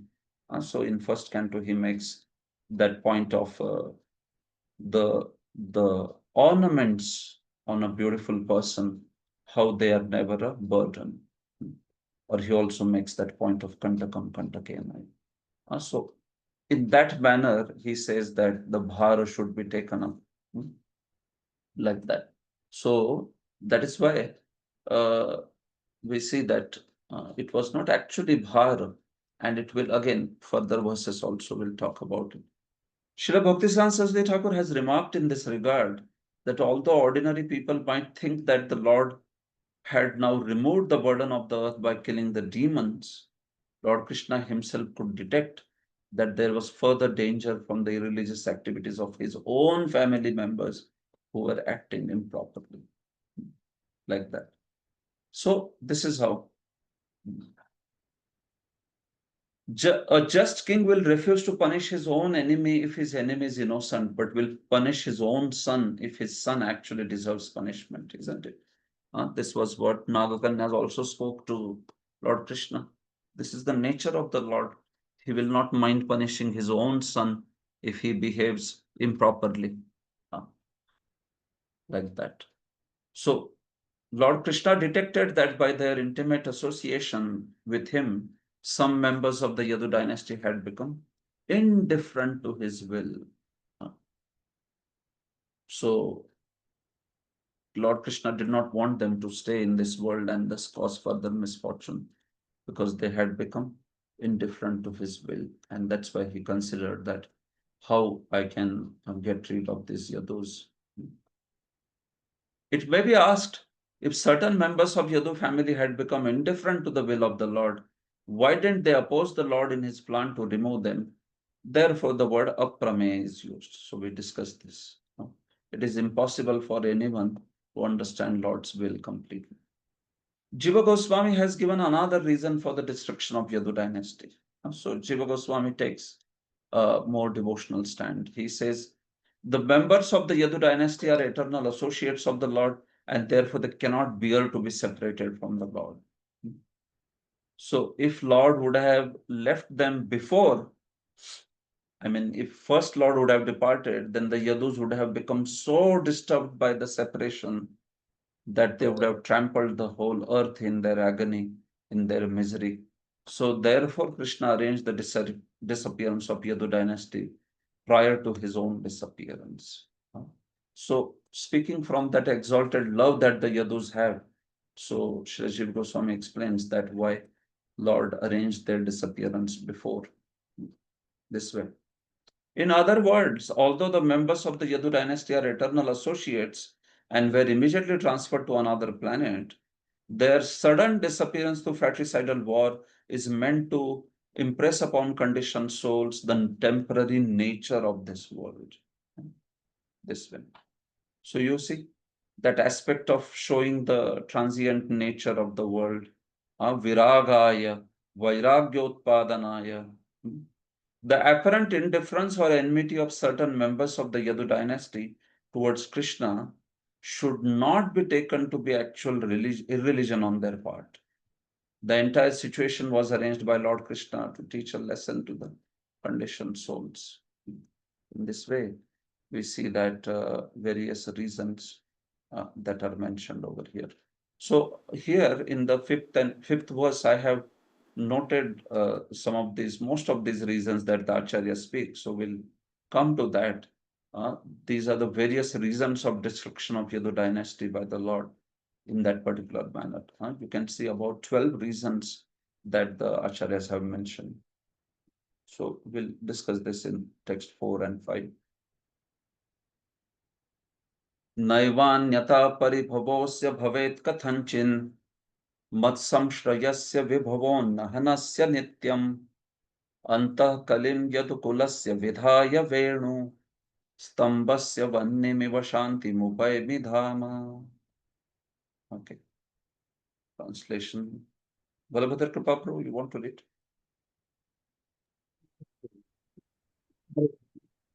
Hare Lord Krishna. God, no outside force could ever bring about the defeat of this family, the vedanata, whose members have always been fully surrendered to me and are unrestricted in their opponents. But if I inspire a quarrel within the dynasty, that quarrel will act just like a fire created from the friction of bamboo in a grove. And then I shall achieve my real purpose and return to my eternal abode. Yeah. So this is Krishna's thought directly. Manne. What Krishna thought. This is his thought. Naivanyatah paribhavo asya bhavet kathanchin. Asya meaning asya yadukulasya. Paribhava, which means the defeat. So the defeat of Yadukula, anyataha na bhavet. It will never happen by someone else. No matter what, no one will be able to defeat the Yadus. Why mat samshrayasya? Because they have taken shelter of me, they are empowered by me. Vibhavon nahanasya. And their opulence is continuously rising. They are continuously becoming more and more powerful. So that's why nobody outsider will be able to defeat them. Antah kalim yadukulasya vidhaya. So what I'll do is internally I will cause a discord. Sometimes if someone cannot be destroyed by attack from outside, so we know that it is a very, very famous strategy that cause an internal discord. Right? Prabhupada also said that our society, it cannot be destroyed by any outside force. But if there is internal discord, then there is a big problem. So, antah kalim, that's why. So what I'll do is antah kalim yadukulasya vidhaya. I will cause internal discord, internal quarrel amongst them. And in this way, Venu stambasya vannimiva, just like there is, this clump of bamboo plants, there is this grove of bamboo plants, Venu stamba. So if you cause some fire to break out there, then it will burn the whole bamboo, grove. And then Shanti Mupaimi Dhama. And then I will go to Shanti. I will become peaceful. He says, I shall achieve what I wanted to achieve. So Krishna says, this is his speaking to himself, Swagata, or thinking in his mind. Sridhar Swami, let Yadu dynasty be destroyed by others, but the verse starting with Naiva says, no, not even the demigods can disrespect Yadus. Yadus were so powerful that Devadibhyaha api paribhavas tiraskaro na bhavet. Even the Devatas could not do tiraskar of the Yadus. They could not disrespect Yadus. So who can possibly defeat them? Kutaha, why is that nobody can defeat? Because mat samshrayasya. Because they have taken my shelter, and because of that they are very, very powerful. Also, vibhavon nahanasya. Their opulence, like their armies, elephants, horses, and they continuously it is rising only. It's unbridled, and they're like so powerful, and that power is increasing also. So that's why what should be done? This is why I will do like this. I'll cause the internal discord, antakali, and then I'll become peaceful. What does that mean? I'll become peaceful. Means that I will go back to my abode named Vaikuntha. Vaikunthakyam dhama upaishyami iti arthaha. I will go to my place.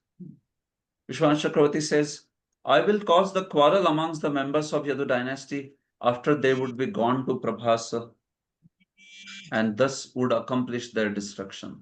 Then I'll go to Vaikuntha in my portion as Narayan. Please keep yourself on mute. Someone is unmuted. So, Vishwan Chakravarti gives some elaboration further. He says that I will take them all to Prabhasa. Then there I will cause this internal discord, and I will show as if they all are fighting amongst themselves, and thus I will accomplish their exit from the Earth planet. And then I will also go back to Vaikuntha in my portion as Narayana. All right, Supreme Lord, when he comes, then we see that the Narayana portion or Naranarayana and all these other forms, they are there merged within his form. Merged means they are there within his body. So Krishna is saying that I will place my forms in those respective places. And Krishna, he himself, who was Vasudev Krishna, he meaning the Krishna in Dwaraka, he will just disappear from Dwaraka. So what Krishna did in disappearance is he himself disappeared from Dwaraka, and the Devatas, they disappeared from Prabhasa, Devatamshas, while Krishna and his eternal associates, they disappeared from Dwarka itself. They just went back to the original Dwarka from Dwarka itself. And then Krishna, in his Vaikuntha portion, Narayana portion, he accompanied all the Devatas in Prabhasa. And then there, the Devatas disappeared from there and went back to heavenly abodes. So there also, whatever Krishna manifested, that killing of the Yadus, killing each other. So that is also Asura Mohan Leela. It is Indrajal. It is something which Lord manifested, but it actually did not happen like that. He just manifested in that manner. So this is how it is. So even the Devata portions didn't fight. Vishwan Chakravarti says this.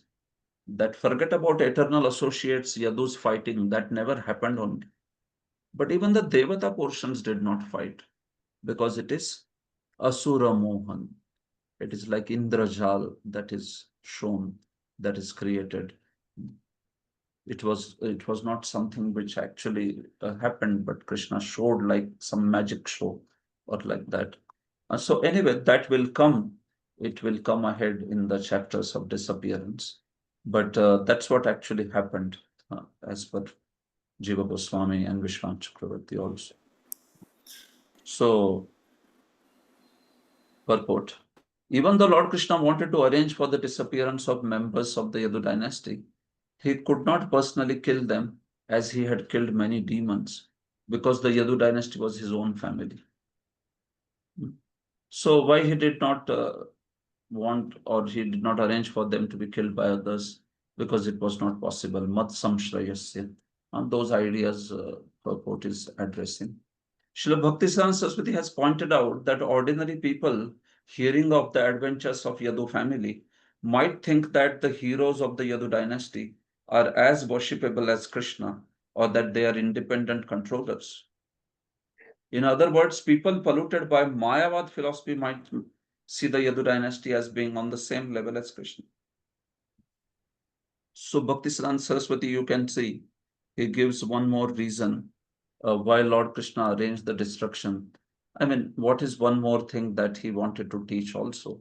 That many people, they had started considering Yadu to be equal to Krishna, the Yadus, members of the Yadu family to be equal to Krishna, same level as Krishna.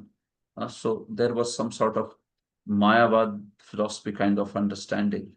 And then Krishna, that's why to establish that even the most powerful living entity, maybe even Lord's personal family members, they can never equal to or surpass the Supreme Lord.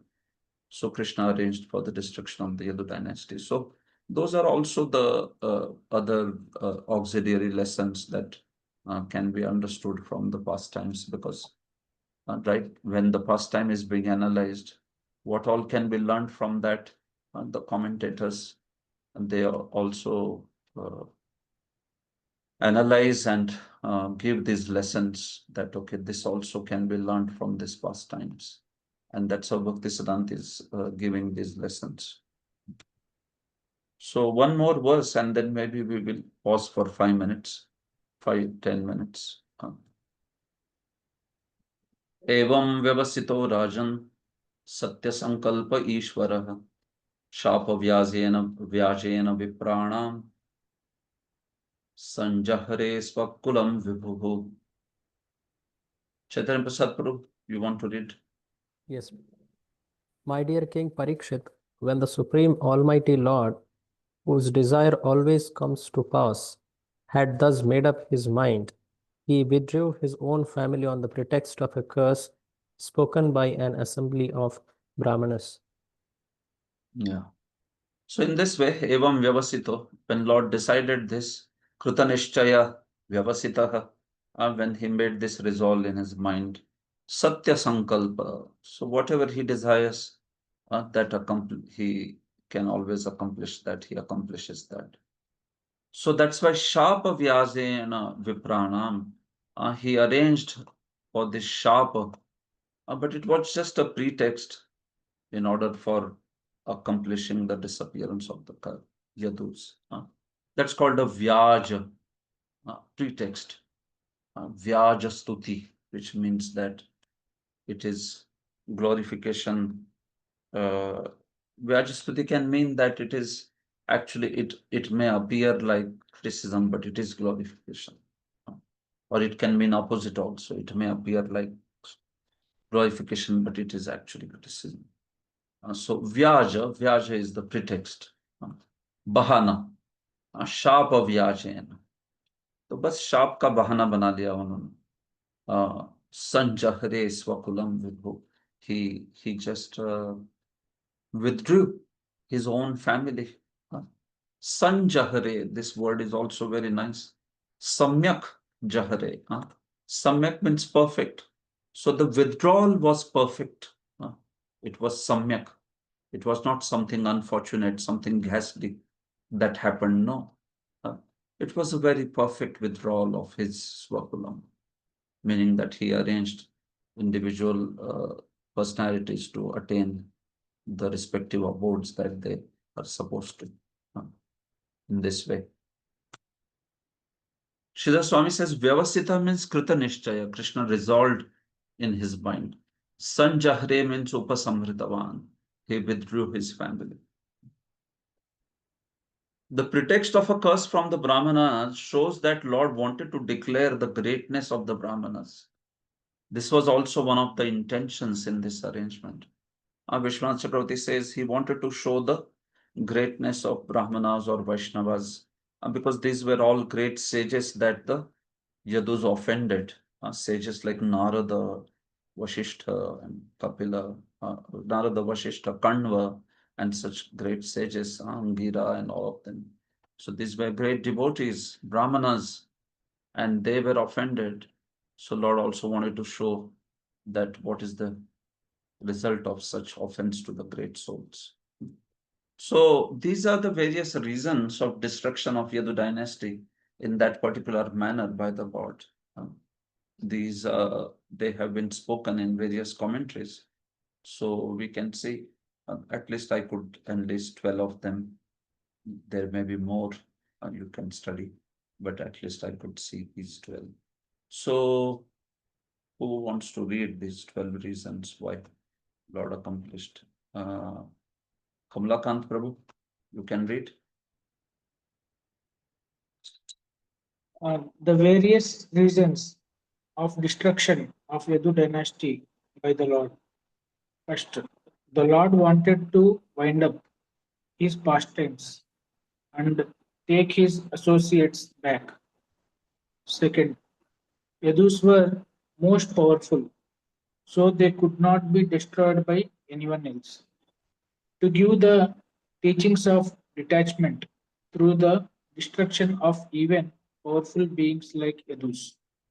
Fourth, to show the detachment of the Lord, pravritti and nivritti. Fifth, to show the eternality of Lord's abode and his associates. Sixth, to allow the personality of Kali to take up his role. Seventh, to allow the atmosphere of faithlessness that prevail in Kali Yuga. Eighth, Yadus would have trampled the earth in the separation of the Lord. Ninth, to show the power of Brahmanas and how they are dear to the Lord. 10th, to remove the members of Yadu who had become indifferent to the Lord's will. 11th, to show that even the most powerful Yadu cannot be equal to Krishna and thus refute the philosophy of Mayavad. 12th, to show the folly of considering the seminal Descendants. descendants as the true followers of the Lord. Yes, Prabhu. Thank you. So Bhaktisiddhant, Sridhar Swami, Sridhar Swami, Bhaktisiddhant Saraswati, and then Jiva Goswami, Vishwanath Chakravarti Thakur, they speak these all different ideas why Lord arranged for this destruction of Yadu dynasty in that peculiar manner. So you can see that to allow the atmosphere of faithlessness that prevails in Kali Yuga, by arranging such ghastly disappearance, so to say, and Lord also allows that the appearance of the Kali, the faithlessness that is needed in Kali Yuga is prevailed. He he arranges that reign of Kali is going to begin. So he does his pastime in such a way that naturally people have this idea that, oh, even Lord disappeared. Lord also gave up his body, and you see, Krishna is also like a mortal, and he could not protect his own family members, Yadus, and such ideas will be propagated. In fact, such ideas may be propagated even by the sages. Even they will have some misunderstandings and all. This will be all described in the sixth chapter also again, where we see that Krishna, when he called all the devatas and he called even the personality of Kali, and because after Dwapar, Kali was going to take over. So Krishna also gives some good reasons for Kali Yuga to proliferate. So those are the reasons that are spoken in that context. And this is quite clear, the power of the Brahmanas, right? The power of the Brahmanas, Vaishnavas, and how they are dear. And these reasons, 10, 11, 12, these are spoken by Bhaktisiddhanta Saraswati, that these ideas also, and they had become prevalent amongst the Yadus. So Lord arranged for their destructions to drive home these points also. Okay. Okay, then we can take a break now. We can meet again at. We can take 7 minutes break and meet at 4:32. So we'll continue, and rest of the verses we will see.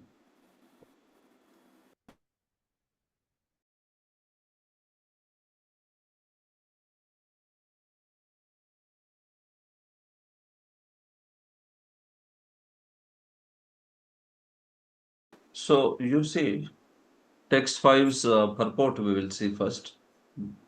Srila Bhaktisiddhanta Saraswati has made a very important comment on this verse. He states that since the intentions of the Supreme Lord Krishna Chandra are always perfect, it was certainly in consideration of greatest benefit that he destroyed his own family on pretext of the curse by the Brahmins. In this connection, Bhaktisiddhanta Saraswati Thakur had shown a parallel in the pastimes of Sri Chaitanya Mahaprabhu, who is Krishna himself appearing as his own devotee. So Bhaktisiddhanta Saraswati draws some parallels between this Leela and also Sri Chaitanya Mahaprabhu's Leela, where how his own sons, or rather Advait Prabhu's own sons, and also Nityanand Prabhu, and the way they behaved with them. So Bhaktisiddhanta Saraswati draws some parallels on that. So you can see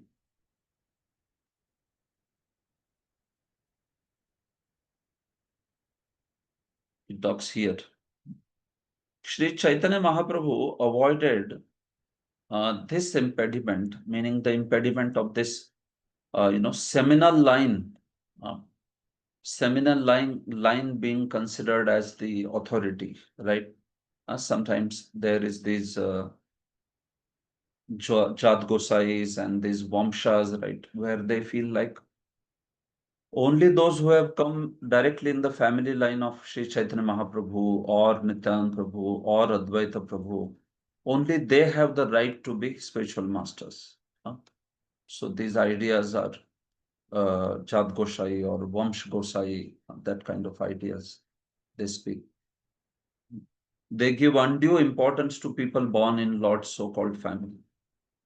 Sri Chaitanya Mahaprabhu therefore avoided this impediment on path of spiritual enlightenment by leaving behind no children. Bhaktisiddhanta Saraswati says that Lord Chaitanya did not leave any children behind because he wanted to show this principle that he is not giving undue importance to this whole family line, this sort of business, and this thing. Although Sri Chaitanya Mahaprabhu married twice, he was childless. Nityanand Prabhu, he did not accept any of the natural sons born of his own son, Sri Virabhadra. Similarly, Lord Advaita Acharya also, except Achyutananda and two others, the rest of the sons, three other sons, they fell from the path of devotion to the Lord and are known as rejected sons. So, Advaita Acharya, three of his sons, they deviated, or even Nityananda Prabhu did not so much emphasize the line from his own son Sri Virabhadra. And as far as Lord Chaitanya is considered, he didn't have any child, and he was childless. So this whole aspect of Lord's family or the Acharya's family being given all the importance and being given all the qualification, or rather the only qualification of being the spiritual preceptors or like that, that idea is rejected very much. Bhaktisiddhanta Saraswati is saying that here. Prabhupada disciples have even talked about Prabhupada's own family and how that they were not of the standard of Srila Prabhupada and his contribution to the Gaudiya Vaishnava Sampradaya. So, in India, there is a class of men known as Nityananda Vamsha, who claim to be direct descendants of Lord Nityananda and therefore worthy of highest respect for the position in devotional service, right? So, although Vaishnava respects everyone, but the idea that those who come in Nityananda Vamsha or Advaita Vamsha only they have the right to be spiritual preceptors or gurus, that's a very improper idea, no? Right? The spiritual master, he can empower anyone who is taking sincerely the instructions of spiritual master, and with full faith, he's carrying out those instructions this way.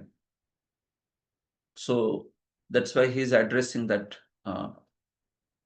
point, and he's drawing that parallel that just as here also, although Yadus were Lord's family members, still he destroyed them. Similarly, we don't have to assume necessarily that only the Lord's family line, they have the authority to preach and nobody else. That sort of ideas of Nityananda Vamsha or others that is being critiqued by Bhaktisiddhanta Saraswati. In this regard, Srila Prabhupada has written in the Nectar of Devotion. So they are quoting Srila Prabhupada's words also.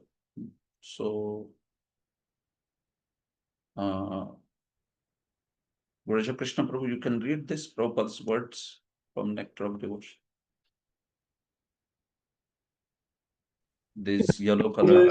After the disappearance of Lord Chaitanya's great associate Lord Nityananda, a class of priestly persons claimed to descend to Nityananda, calling themselves the Goswami caste. They further claimed that the practice and spreading of devotional service belonged only to their particular class, which was known as Nityananda Vansha.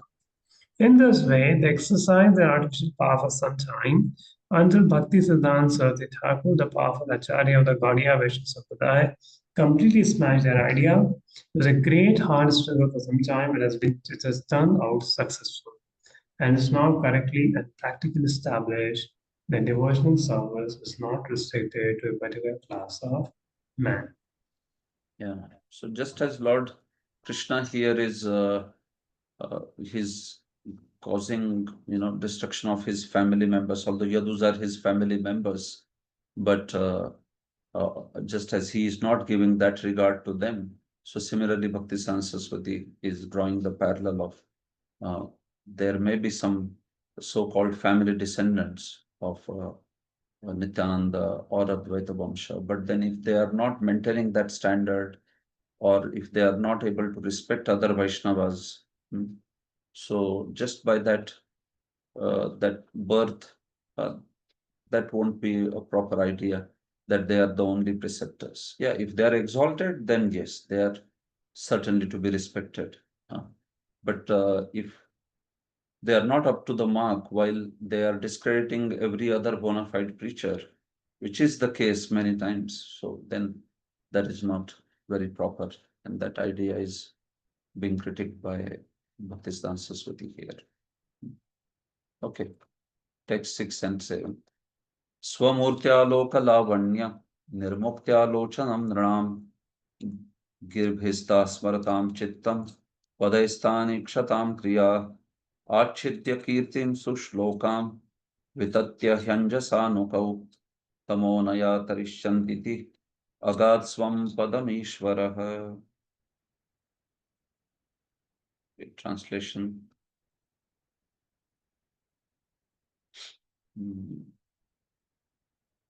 Shuddha Chitta Prabhu, can you read the translation?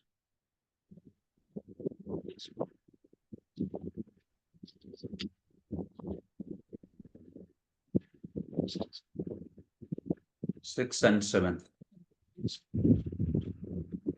Supreme Personality of Godhead Krishna, while of all beauty, all beautiful things emanates from him, and his personal form is so attractive that it steals the eyes away from all other objects, which then seem devoid of beauty in comparison to him. When Lord Krishna was on the earth, he attracted the eyes of all people. When Krishna spoke, his words attracted the minds of all who remembered them. By seeing the footsteps of Lord Krishna, people became attracted to him, and thus they wanted to offer their bodily activities to the Lord and his followers. In this way, Krishna was easily spread his glories, which are sung throughout the world by the most sublime and essential Vedic verses. Lord Krishna considered that simply by hearing and chanting the glories, the conditioned souls born in the future would cross beyond the darkness of ignorance. Being satisfied with this arrangement, he left for his desired destination. Yes. So these two verses, they are saying that in this way, Krishna, he had accomplished all the purposes that he wanted to. He considered that now he wanted to also send the Yadus back to their abodes. And he not only accomplished all the purposes at that point of time, but he also made arrangement for all the future generations to be delivered. So that's the purpose of this text. So practically, he had accomplished everything that he wanted. At that time, the present generation was delivered, and he had also made arrangement for the future generation to be delivered. That's like all of us, the future generations also. For them, he was living his wonderful pastimes, the accounts of his wonderful Nam, Rup, Guna, Leela, and all that. So that is what is spoken over here. Swamurtya Loka Lavanya Nirmuktya. Such was his beautiful form that by that literally nirmukti, meaning he would, everything else would fade in its beauty or whatever qualities that they had in front of Lord Krishna. They would look, they would lose all the beauty.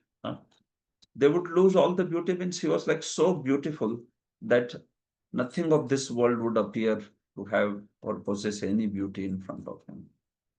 Like that. So whomever saw him, whoever remembered him, or whoever got darshan of him, he immediately completely captured their heart. And in this way, he spread his glory everywhere.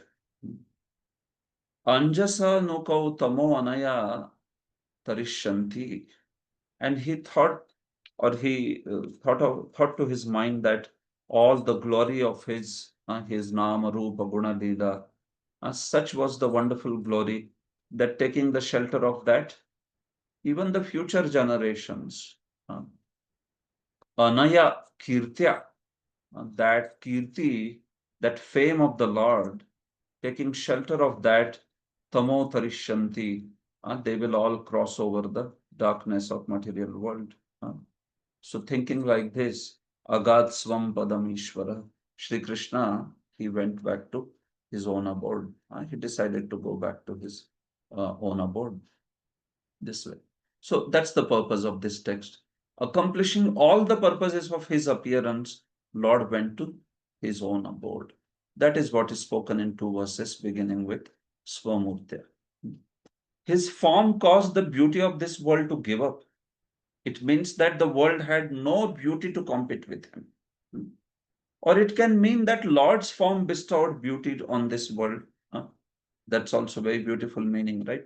Anything came in his contact, then only it appeared beautiful. Without his touch, without his contact, the world did not appear to be beautiful at all. Kunti Maharani also prays like that, right? So by the beauty of his form, he attracted or pulled the eyes of the men. It means that they lost their tendency to see anything else, whether eyes or whether nose or whether all the functions of the body. He just stole all those functions, meaning by all the functions of the senses, they just wanted to serve the Lord like that. That's the purpose. So Vishwan Chaturvedi writes very beautiful commentary. He says that Krishna stole the eyes of the people, he stole the mind, and he stole everything of the people. Thus he made them blind, dumb, deaf, and madmen. Krishna made everyone blind because they just could not see anything else but him. meaning such was his beauty that they didn't want to see anything of this world. They only wanted to see him. Krishna made them dumb, meaning that they did not want to speak anything. They just wanted to behold his form, or they just wanted to chant his name. Just dumb, deaf. They did not want to hear any mundane sound vibration. And their minds were completely, they became attached to him. So that thus he made everyone blind, dumb, deaf, and madmen. How do you call him merciful? How can such a person be called? Kastam dayalum vadet. How can you call such a person as dayalu? Mahachaura eva saha iti vyajastutihi. He is actually a great thief because he has stolen the eyes, he has stolen the walk, he has stolen the sight, he has stolen the power to hear, he has stolen the mind. So he is Mahachaura. That's actually the Vyajastuti. It is criticism appears like that, but it is praise. So that's how. In truth, he awarded liberation even to the demons that he killed. That's the nature of Krishna. He can kill a demon and he can bestow even the prema on such a person. What to speak of other benedictions like Salokya or Sashti or Sayuja? Very simple. So no one had shown such an absolute mercy. So Krishna has done all this, and now that he decided to go back to the abode, his own abode. What about the future generations? Those who were living at that time is fine, but what about the future generation? Yes, the living entities that will take birth in the future will be able to happily cross over the ocean of birth and death by this boat of his glory. So that Kirti, the fame of the Lord, that is considered to be the boat. Swayam Samuttirya, that even the 10th canto speaks. Swayam Samuttirya Sudusturam Dyuman Havarnavam Adabra Saurudha. So the boat of Lord's lotus feet, Bhavabdhi Pota. So that is the fame of the Lord, the glory of the Lord. So this shows his mercy even for the future generations. Like that. So then, accomplishing all these things, then the Lord decided to go back.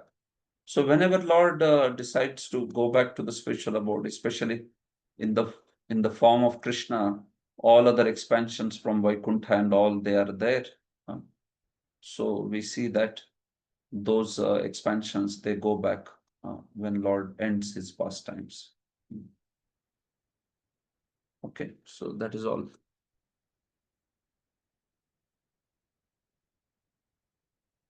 Prabhupada's disciples. Yes, so Lord Krishna is the absolute truth and the reservoir of all beauty and pleasure. So that aspect of how he stole everyone's mind, words, their sight, everything that is spoken. Superficially, Krishna's personal form, words, and activities resemble those of ordinary conditioned souls. Srila Bhakti Saraswati explains that this apparent resemblance between Lord's activities and those of living entities is a merciful concession by the Lord so that the conditioned souls be attracted to him and return to his kingdom for an eternal life of bliss and knowledge. So Krishna deliberately performs such pastimes which are very much resembling the ordinary conditioned souls, so that then they are attracted. He, of course, he maintains that special extraordinary level, but yes, they do. That's why they are known as also Vidambanam, right? They are known as, Kunti Devi calls it also. They appear like they are imitations of humans, but he keeps that extraordinary nature, superhuman nature. Atimartyani Kritavan Kila Karmani Saharamena Keshava. Atimartyani Bhagavan Gudha Kapatamanush. So, although there is some resemblance, but there is also that extraordinary nature of Krishna's pastimes by which he attracts everyone. By showing his own spiritual form and kingdom to the living entities, Lord Krishna drove away their false enjoying attitude and removed their long-standing indifference to his personality. So that effect, when he was manifesting those pastimes, that effect is being shown over here. So they compare then this mundane beauty with the sensory beauty of this world. According to Bhaktisiddhanta Saraswati Thakur, the Lord first gives a sincere soul the opportunity to hear about his pastimes. When the devotee has advanced in his spontaneous attraction to such narrations, then the Lord gives him the opportunity to take part in his spiritual pastimes as they appear within this world. And then finally, when he becomes completely detached from the material world, then ultimately Lord brings him to his personal abode. So this is one reference where Bhaktisiddhanta Saraswati says that, typically speaking, a devotee, he gets an opportunity to take part in spiritual pastimes in this world first, and then after that he becomes qualified to go back to the spiritual world.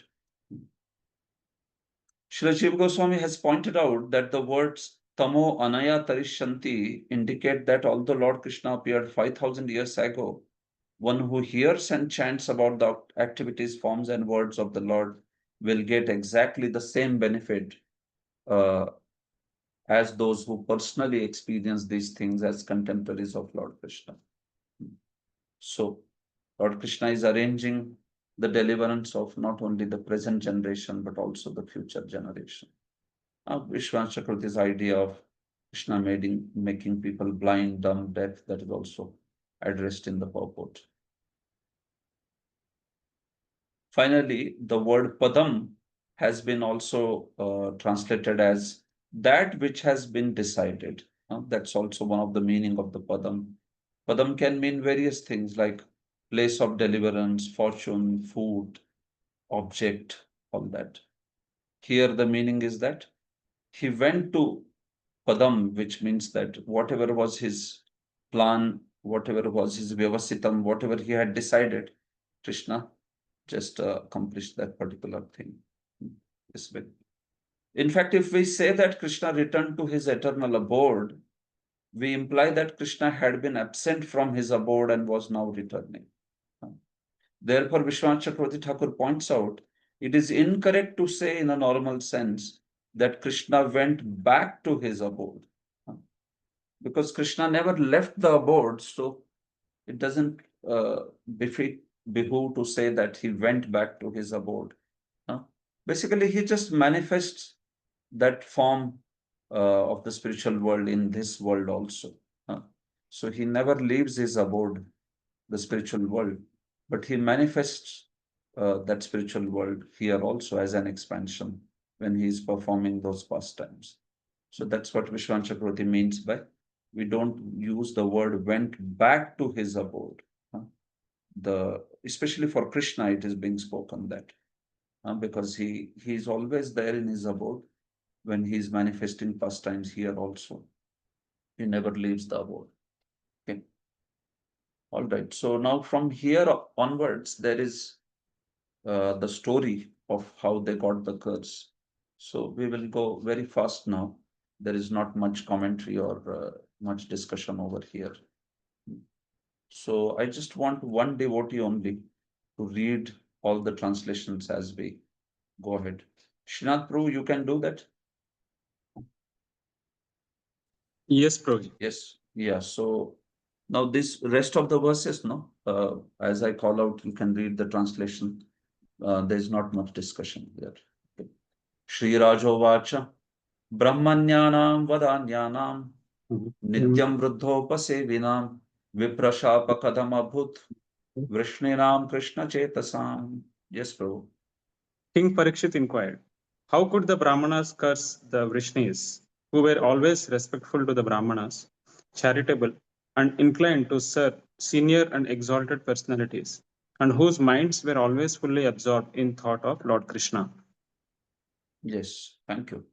So when Shukdev Goswami was describing all this, Shri Raja Parikshit, he felt surprised that how could, of course, although Parikshit knows the story of disappearance and all that, but because of his avesh, because of his absorption in the pastime, as and when the pastimes are being described, so he's also following the timeline of those pastimes and he gets the appropriate questions because of that absorption.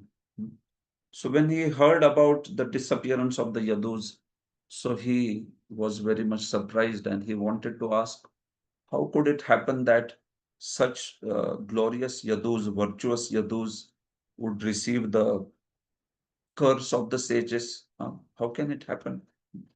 Their qualities, the Yadus' qualities have been described. Brahmanya, they were very devoted to the Brahmanas. Vadanya, they were very charitable. Nityam Vruddhopasevi, and they were very, very respectful, inclined to serve the seniors, elders, those who were more qualified. They were always very humble and respectful to them. So how is that Vipra Shapa? Katham Abhut? How is that they got this Vipra Shapa? Because over and above all these wonderful qualities, most importantly, they were Krishna Chetasam. Their minds were always absorbed in Krishna. So how is that they could receive such a curse? He's asking. Although he knows that Krishna considered it, this is how it should be done. But he's expressing his surprise that how can it happen that such virtuous souls, they are getting the curse of the sages? Sridhar Swami, how could the Brahmanas get angry with the Yadus who were devoted to Brahmanas, charitable, and they were inclined to serve the elders and the seniors? Even if they got angry, the Brahmanas, how could they have power to curse? Why? Why do you say so? Because the Krishna Chetasam, because these were absorbed in Krishna, fully absorbed in thoughts of Krishna. So naturally, the curse would not have power to overcome them, no? Because they were always fully absorbed in thoughts of Krishna. Even if sages somehow got angry, first of all, sages should not become angry with Yadus because Yadus have such wonderful qualities. But suppose even in spite of that they became angry, how could their curse have the power over the Yadus? Because Yadus were Krishna Chaitasam. That is the point. Jiva Goswami says Yadus did not have any fault. Dosha asambhavat. There is no dosha, any kind of dosha in the Yadus. And that is only spoken by the words such as Brahmanya, Vadanya, and finally Krishna Cheta, all that. Moreover, the sages themselves knew about the fault of cursing the intimate devotees of the Lord. Shri Bhagavad Atmiya Jana Paribhava Dosham Api Janata. The sages themselves also knew that Yadus are Atmiya Jana. They are the very intimate devotees of the Lord. So how can we do Paribhava, meaning how can we cause some curse or some trouble, something, torture to them? In fact, the curse would have no power because they were Krishna Chaitanya. Tat shapa aprabhutvepi heturai. Even if the sages would have cursed, such was the absorption of the Yadus that why would they get influenced? This is what Parikshit got surprised and he is asking like that. So these are the questions of Parikshit Maharaj. These questions, whatever we saw just now, like that. It is to be understood from this incident that when a man displays envy and ridicule of devotees of Vishnu, his Brahmanyata or high spiritual qualification, along with his reverence for Sri Krishna, are all destroyed. So on one hand, the principle, on one hand, it may not apply to Yadus that they were actually at fault, but on the other hand, this principle is also being explained by the proper disciples that if there is envy, there is ridicule of devotees, there is aparadha, then we see that all the good qualities, they get destroyed. Right? Even the devotion for Lord Krishna may get covered if one is very offensive. continuously, like that. Contempt and ridicule directed towards respectable persons and true brahmanas vanquish all good qualities. So this aspect that is being shown over here, that one can never have contempt, or one should never have attitude of disrespect towards anyone, what to speak of brahmanas, what to speak of acharyas, Vaishnavas and all that. So even though we come in a particular sampradaya, we come in a particular institution, but yes, we also strive to respect every single person, and what to speak of devotees from other sampradaya and all that. Although we may never associate with them, we may stay away from them because it will disturb the mood of our acharyas or our founder acharya, the way our upbringing has happened in bhakti. But the point is of contempt or ridicule, that is no way justified. If foolish persons in the guise of members of Krishna's personal family, they express enmity towards Vaishnavas. That is what was happening over here. The Yadus, some of the Yadu boys, they ridiculed and they made fun of the sages, and they were trying to trick the sages. So we see that Krishna is showing that also to all of us. Such offenders cannot properly be called offspring of Lord Krishna's dynasty. That's the supreme equality of the personality of Godhead. So Parikshit's surprise is expressed. So he says, please tell me elaborately what exactly was the cause and what was the form of that curse? How did it happen? Yan nimittah savai shapo yadrusho dvija sattama katham ekatmanam bheda etat sarvam vadasvame. Yes, Prabhu. King Parikshit continued inquiring, what was the motive for this curse? What did it consist of, O purest of the twice born? And how could such a disagreement have arisen among the Yadus, who all shared the same goal of life? Please tell me all these things. Yeah. Yan nimittah, what was the cause of that curse? Yadrusho, and what was the form? How was that? What exactly was that that curse? Katham, katham ekatmanam bheda. How did it happen that this sort of separatist mentality or disagreement that arose in all the Yadus who are basically having the ekatma, meaning they are all devoted to Krishna, they all are absorbed in Krishna. So how is that some disagreement and discord, this sort of thing came into their mind? Yes. Since there is no clear reason, so he asked for the reason. There is no clear reason why this happened with the Yadus. So that's why he is asking for the reason. Ekatmana means what? Krishna was the dearest person to them, and he was their greatest inspiration. So how amongst them there was this sort of mentality arose there? Bheda, how they could not see the sages connected to Krishna, and how did they think of making fun of the sages? This shows no that they are seeing them separate from Krishna. They are not seeing the sages in connection with Krishna. So that's the Bheda that he is speaking. The Bheda of that separate kind of mentality, separatist kind of mentality. So then Srila Shukadev starts speaking, Shukadev Goswami starts speaking. So now the rest of the verses are the story of this particular curse, how they got the curse. No? So Shri Badaraya Niruvacha Bibrad Vapu Sakala Sundara Sannivesham Karmacharan Bhuvi Sumangalamapta Kamaha Astha Yadhamara Mamana Udara Kirtihi Samartumaichhat Kulam Sthitakritya Sheshaha. Yes, Prabhu.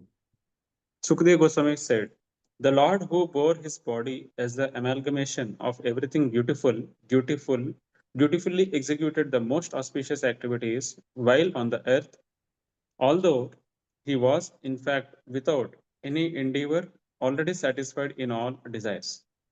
Residing in his abode and enjoying life, the Lord, whose glorification is in itself magnanimous, now wanted to annihilate his dynasty, as there still remained some small part of his duty to be carried out. Yeah, so again, he sort of summarizes the same thing that was already discussed over here. Uh, just a minute. So, Srila Swami says, Lord's desire is the only cause over here. There is no other cause. He's accomplishing this destruction. That there is only the Ishwarecha. Srila Swami, you can say, Ishwarecha eva atra nimittam. Parikshit is surprised and asking, no, how could they get such a curse? Well, Ishwarecha is the reason, nothing else. Like that. So, Lord possessed the body that was amalgamation of everything wonderful, and then he possessed all the auspicious qualities and all that. So basically, he accomplishing all that purpose, that he is repeating that idea again. His desire, Jiva Goswami says, his desire in his descent was complete, but he had other desires now that he wanted to fulfill. That is why he is famous as one who has the nature of bestowing great bliss on his devotees. What is that desire that he wanted to fulfill now? He wanted to send his the residents of his, or those who participated in his pastime, he wanted to send them back. That was the avashishtya krityam. Vishwanath Chakravarti says, okay, anything more avashishta krityam, kya hai wo jo bacha tha? So he says there were 3 tasks that were remaining to be done. One was the devatas among the Yadus should be re-established in Svarga. Second, his portion should be re-established in Vaikuntha, Shvetadvipa, Badrikashram, and other places. So Devatamshas, they should be sent back to Svarga. Then when Lord Krishna comes, then in him there are all these portions, no, from Vaikuntha. Then there is Shvetadvipa, a portion from Shvetadvipa. Narayan are there, and all these other places. So all those portions go back when Lord ends the pastime. And finally, he would himself disappear with his eternal associates from the eyes of the materialistic people. He himself will also disappear. So these were the avashishta krityam that Krishna thought. Purport. The verse answers Parikshit Maharaj's question as to how the powerful members of Yadu dynasty could be cursed and thus destroy themselves. So the point is, samhartum aichat kulam. He only wanted, he desired to withdraw his dynasty. That's why, nothing else. So you can see these are Shukdeva's own words. Sometimes people feel like Krishna, right? Many people feel Krishna also had to undergo karma, and Krishna also had to suffer his wrongdoings and all. But you can clearly see here, Krishna is thinking, Krishna thought, samhartum aichat kulam. He only wanted to destroy his dynasty. So very clearly, if we go by Bhagavatam's original text, it is quite clear that Lord Krishna himself was desiring all these things this way. According to Vishwanath Chakravarti Thakur, Apta Kama means Krishna is always self-satisfied. And yet, in order to execute his transcendental pastimes, he arranged to destroy his own dynasty for 3 specific purposes. So that's from the commentary. To send the Devatas back, to send all the plenary Vishnu expansions, and finally, he himself and his eternal associates would go back to the eternal Dwaraka, like that. The Supreme Lord Sri Krishna is always affectionate to his devotees, but whenever the familial descendants of Lord Krishna become inimical or indifferent towards him, not loving his pure devotees or making friendship with his servants, such so-called family members of the Lord become impediments to his will. So you can see that idea is again being explained over here. That Krishna, his own family members, when they became impediment to his will, then he did not want them to cause havoc. Rather, he wanted them to be taken away from this place. And that's why he arranged. The purpose of destruction of Yadu dynasty, last line, was to eradicate the false logic of the Mayavadis who desire to see everything as one in all respects. When the Yadu started thinking themselves to be non-different than Krishna, or basically like Krishna in every respect, so then that idea was not right. Bhaktisiddhanta has explained this before also. So then Krishna wanted to set right this situation also. कर्माणि पुण्यनिवहानि सुमङ्गलानि गायज्जगत्कलिमलापहराणि कृत्वा कालात्मना निवसता यदुदेवगेहे पिण्डारकं समगमन् मुनयो निसृष्टा विश्वामित्रोऽसितः कण्वो Durvasa भृगुरङ्गिरा कश्यपो वामदेवो त्रिर्वसिष्ठो नारदादयः. Yes, Prabhu. The sage Vishwamitra, Asita, Kanva, Durvasa, Bhrugu, Angira, Kashyapa, Vamadeva, Atri, and Vasishta, along with Narada and others, once performed fruitive rituals that award abundant pious results, bring great happiness, and take away the sins of Kali Yuga for the whole world by merely being recounted. The sages duly executed these rituals in the home of the chief of the Yadus, Vasudeva, the father of Lord Krishna. After Lord Krishna, who was staying in Vasudeva's house as time personified, respectfully sent the sages off at the conclusion of the ceremonies, they went to the holy place called Pindaraka. Yeah. So this is happening now.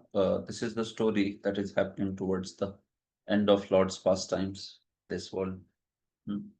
So all these great sages that had assembled over there in Dwaraka, so they performed great Ashwamedh sacrifices for the sake of the welfare of all the planet.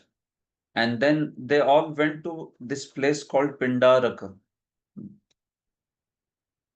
So who all were there, those sages have been also described over there. So they were all very nicely respected there. They were given all wonderful dakshina and everything was done.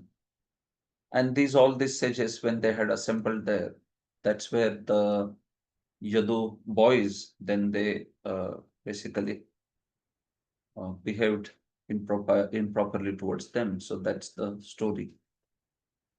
The word that comes here, Kalatmana. Significantly, Lord Krishna is mentioned here as Kalatmana, the form of the time. So, as time personified, now Krishna wanted to wind up his pastime. So that's why he's arranging this whole episode. That is what he's saying. Kalatmana nivasata yadudevage. And he was staying in the home of his father Vasudeva as time personified, indicating that now that time has approached where he wants to destroy his own dynasty. So how did he arrange? Kridantastan upavrajya Kumara Yadunandana Upasangrahya paprachur Avinita Vinitavat Te Veshayitva Stri Veshai Sambam Jambavati Sutam Esha Prachati Vo Vipra Antarvatmi Asite Kshana Prashtum Vilajjati Sakshat Prabhuta Mokha Darshana Prashoshanti Putra Kama Kim Svit Sanjana Yishyati. Yes. To that holy place, the young boys of the Yadu dynasty had brought Samba, son of Jambavati, dressed in woman's garb. Playfully approaching the great sages gathered there, the boys grabbed hold of the sages' feet and impudently asked them with feigned humility, "O learned Brahmanas, this black-eyed pregnant woman has something to ask you. She is too embarrassed to inquire for herself. She is just about to give birth and is very desirous of having a son. Since all of you are great sages with infallible vision, please tell us whether her child will be a boy or a girl.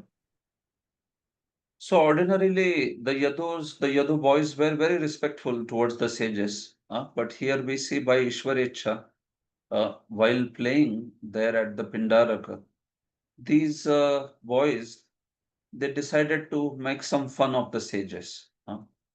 So they had Samba dressed like a woman, and then he hid some cloth on his belly so as to appear like he is Antarvatni. He is like a pregnant woman, and taking her, I mean him, taking him in front of the sages, all of them very seriously, they asked to the sages that this lady who is very much desirous of giving birth to a son, uh, can you can you tell when will she give birth and whether her child will be a boy or a girl? Because you are all very great sages with infallible vision. Uh, so this was like making fun of them because it was all, we see that out of disrespect only they wanted to do. They just wanted to laugh heartily if the sages say whether it will be a boy or a girl. So then they just wanted to make fun of the sages, whether these people really can see past, present, future, or like that. So that kind of doubt and that kind of attitude towards the sages arose in them because of this force of the time as desired by Krishna. Srila Bhaktisiddhanta Saraswati has made the following comment. The impudent behavior of young Yadus toward the sages headed by Narada was a display of deviation from the path of Lord Krishna. So now, just as this Samba, he was having just some cloth tied around his belly and was feigning as if he is a pregnant woman. So similarly, Bhaktisiddhanta Saraswati says that there are these Prakrit Sahjiyas who also think of themselves as intimate associates of Krishna. And they basically become very disrespectful and offensive towards the pure devotees or towards the practitioners of pure path.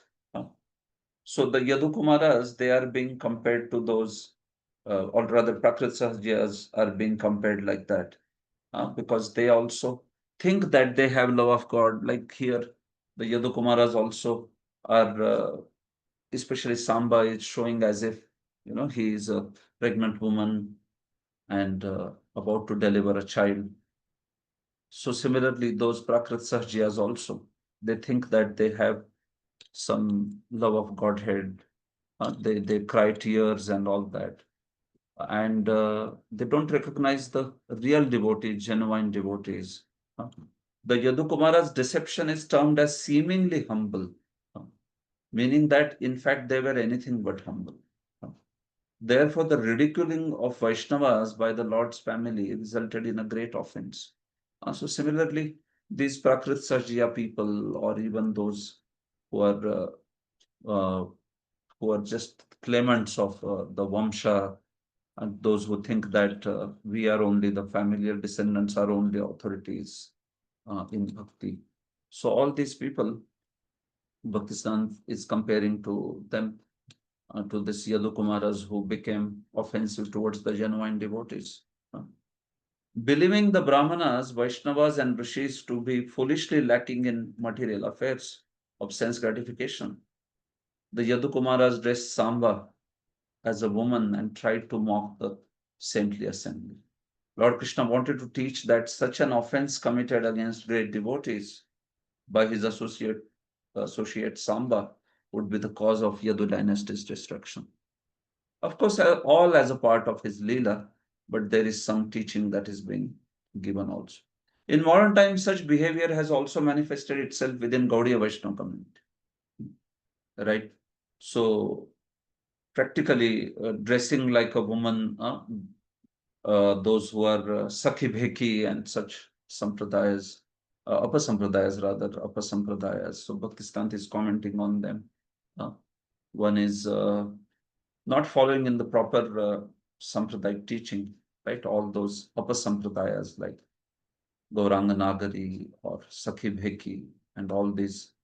So they oftentimes they have very cheap and inappropriate behavior, and they are very disrespectful and very critical.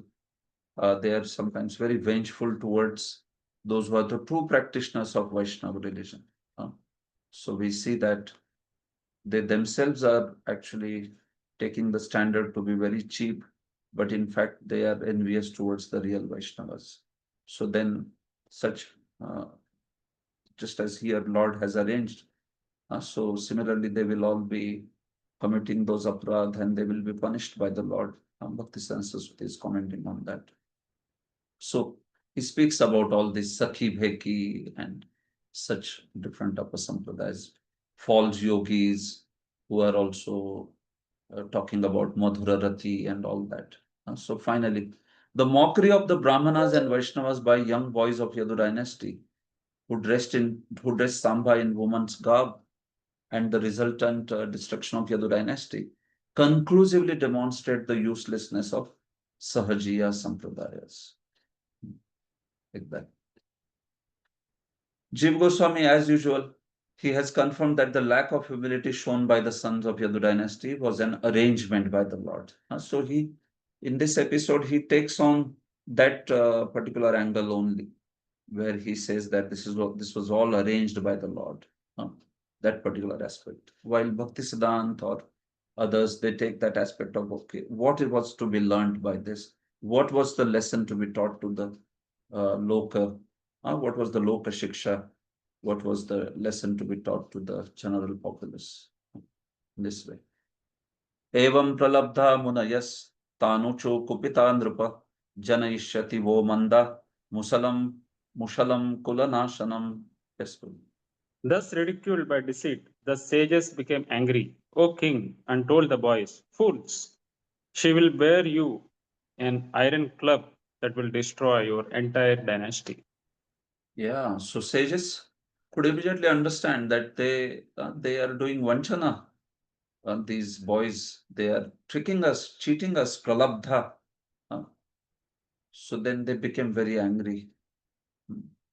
This disrespectful attitude they couldn't tolerate, and they said, "Oh, you are asking this woman, will she give birth to a boy or girl? She will give birth. He will give birth to actually a mushala or a musala, which means a club, iron club, and that will become cause of destruction of your own dynasty." This way. So you see, by offending the sages, then they gave this curse that this iron club will become cause of the destruction of the whole dynasty. Just before his disappearance, Krishna desired that sages become angry at the young members of Yadu dynasty in order to teach that Vaishnavas cannot be thought of as foolish, ignorant, or mundane, and to reduce the false pride of his own family members. So one cannot take exalted Vaishnavas as foolish or ignorant or like that. This way. Sometimes misguided persons assume the roles of pseudo devotees and blaspheme the actual progress, the process of pure devotional service. Or in fact, the pure devotees also, right? This history is replete with this. Even now it goes on, right? In traditional places, you see even now they keep on blaspheming genuine devotees, preachers who have done so much of sacrifice to spread Krishna consciousness. So although sometimes reaping the benefits of the preaching done by the preachers, but many times misguided people, they just want to criticize and show some fault or folly, show that those who are following purely are the deviants actually, when the fact is other way around. The preachers of pure devotional service expose the pernicious attempts of pseudo devotees.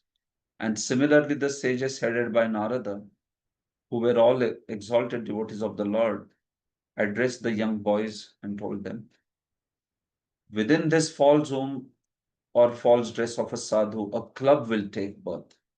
and that will destroy your dynasty. So especially in India, Prabhupada says, no, the disciples say that in India as well as in the Western countries, there is this class of sense enjoyers who just pretend to be having prema bhakti. They discuss all high Madhuri Leela stuff, but their behavior, their practice is very third class.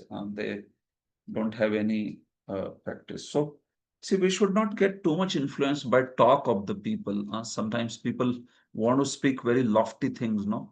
They want to talk big, big things. But if one wants to really see, one can see the life, whether one has that kind of absorption in Krishna or like that. So personally, I can also tell with whatever experience I have being in these traditional places, many speak very big things, but they don't follow actually. In their life, you will find the same problem of greed for money, greed for sense enjoyment, worldly fame, and everything. It's the same thing. It's just that they want to speak very big things which we have never heard, which we don't have access. So better to be someone who is, Prabhupada says, no, better to be a sincere sweeper in the street than a Shelton meditator. Better one can practice what one is speaking, even though that may not be very, high, lofty thing, but one is practicing what one is saying. So that's why knowledge is not actually the thing to be impressed. We have to see whether knowledge is also showing that kind of caliber in a person's life, the practice, the bhajan, what level of practice is there in one's life. Uh, because it's not difficult to speak bombastic things. You study a little bit of Shastra, you have the ability to analyze it. If you have the tools of language and all that, you can speak big things. But to be able to really show that standard of Nam, Bhajan, Seva, character, no hankering for these worldly things, it is not easy. Even big people fail in that. So that it can be seen actually, really, factually, it can be seen. Text 17. Tashrutva teti santrasta vimucha sahasodaram sambasya dadrusho tasmin Mushalam Khalvayasmayam. Yes, Prabhu. This is just ending now. Yeah. Upon hearing the curse of the sages, the terrified boys quickly uncovered the belly of Samba, and indeed they observed that therein was an iron club. Yeah, so boys were thinking that they are doing some tricking of sages. They'll trick the sages, they'll make fun, and then ha ha hoo, they will laugh. But when they heard these words, they were like terrified. They became frightened, and they told Samba immediately to remove that cloth that he had tied on the belly, which appeared like a pregnant belly or like that. No, immediately. And when they opened up that cloth, then they really saw that there was a iron club over there. So they became extremely frightened because, yes, whatever sages had cursed, and they could see in front of them that there was indeed an iron club when they hadn't put it. They had only tied some cloths this way. This example shows that in a polluted society, the club of duplicity can never bring the peace found in the society of devotees. Proper disciples write nice a lesson from there that the club of duplicity can never bring the peace found in the society of devotees. So amongst the devotees, this duplicity, it will actually cause so much of non-devotional activity and so much of trouble. So especially at least among the devotees, we try to be non-duplicitous. We try to be straightforward. We can be sensitive, but we want to be simple actually. We don't want to be complicated people. So if we are simple to that degree, then there will be proper peace, proper relationships within the devotee community. Of course, anything is very easy to speak. Practice is always not that easy. But yeah, saralta is the first qualification of the bhaktas, right?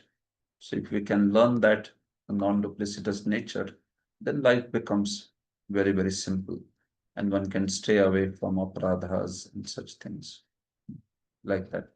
The Yadu boys were wary about jeopardizing their advanced position, and indeed had been thinking that as long as they kept their trickery concealed, others would never be able to detect such sophisticated cheating. But then, how will it happen? Because they had offended the sages and the sages had cursed. So now the offense was certainly going to take its toll. Kim kritam manda bhagyerna, kim vadishanti no jana, iti vihvalita gehan adaya mushalam yayu.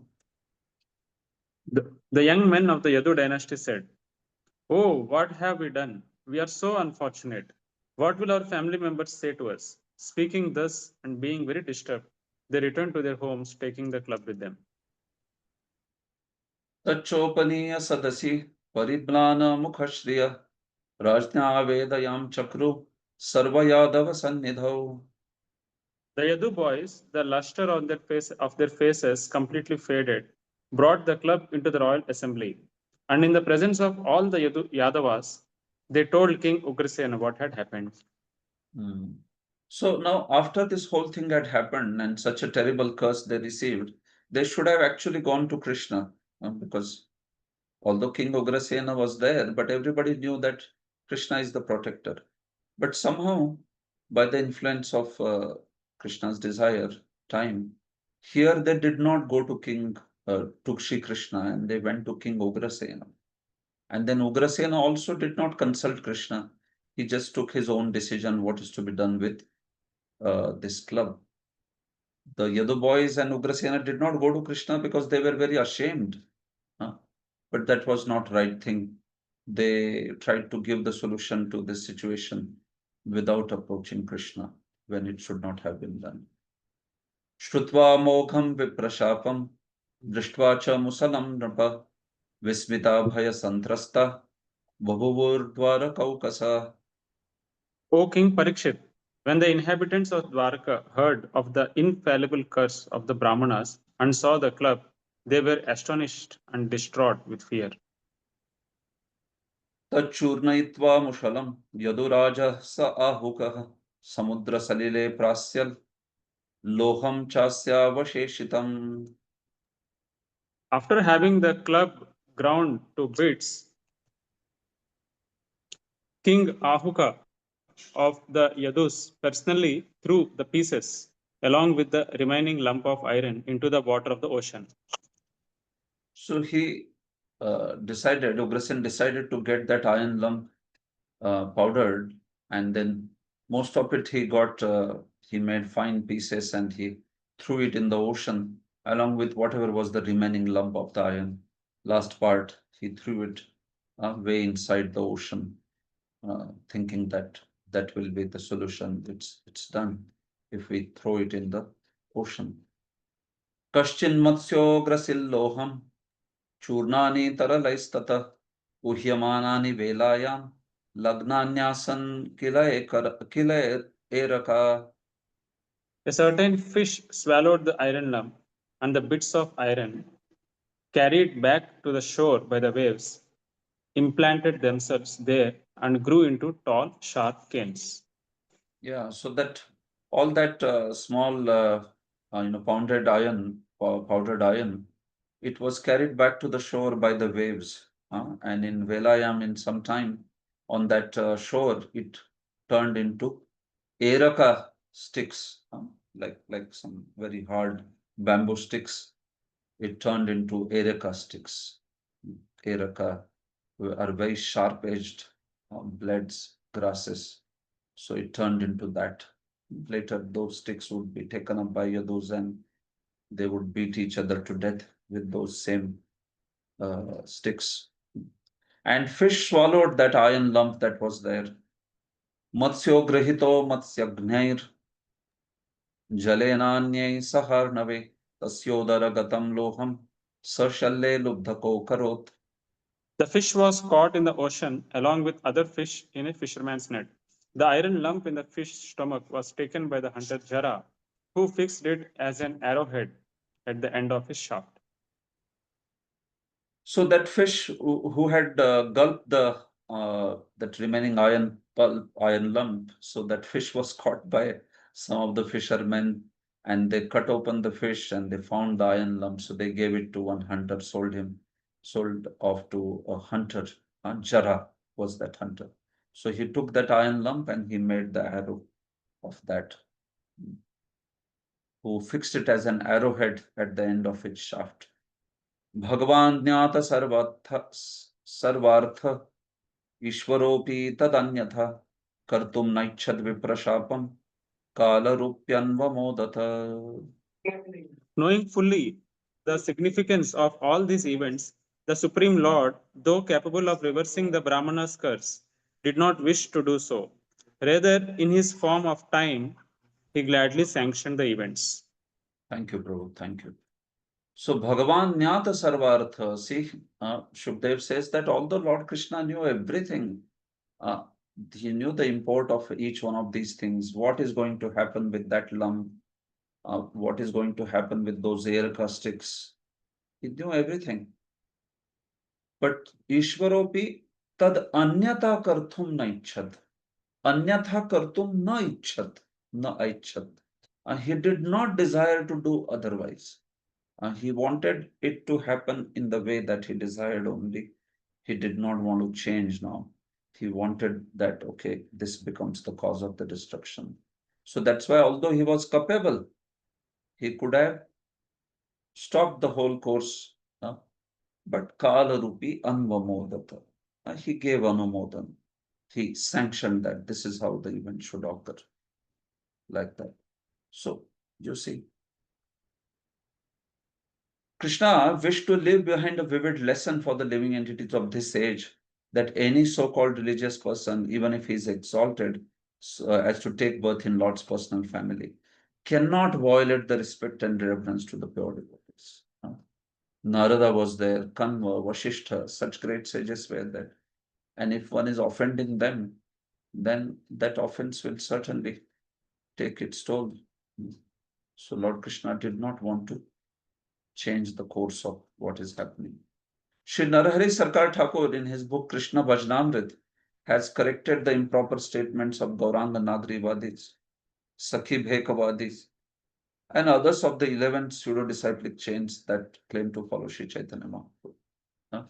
So this is in the same context that these all Upasampradayas, they have ideas like Mayavad, ideas like Karmavad or Sahjiyas, and still they want to disrespect the great devotees, sages. So then they will also naturally meet the same end that here we see, meaning that they would never be able to progress in bhakti. In fact, if they are offensive, then Krishna will certainly punish them in spite of their so-called display of devotion.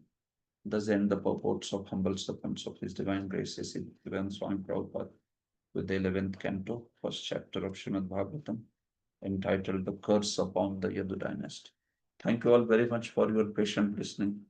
We went a little bit over time, but we wanted to finish this chapter. Thank you. Srila Prabhupada ki jai, Granthra Srimad Bhagavatam ki jai. Was it timing tomorrow? So anyone wants to go ahead, please go ahead for your service. Someone has questions, they may stay back. What is the time tomorrow, Prabhu? Yes, we can tell Arjuneshwar Prabhu.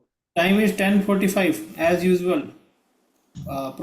Tomorrow we will have a break for Gayatri for 15 minutes. Yeah, all right. 12 o'clock? 12:30 or 12:15, okay. 12:15. Yes, Prabhu. But 10:45 we will start, Prabhuji. Yeah, no problem. We can. Okay. Thank you. Bhagavad Katha, Prabhu. Is there a question?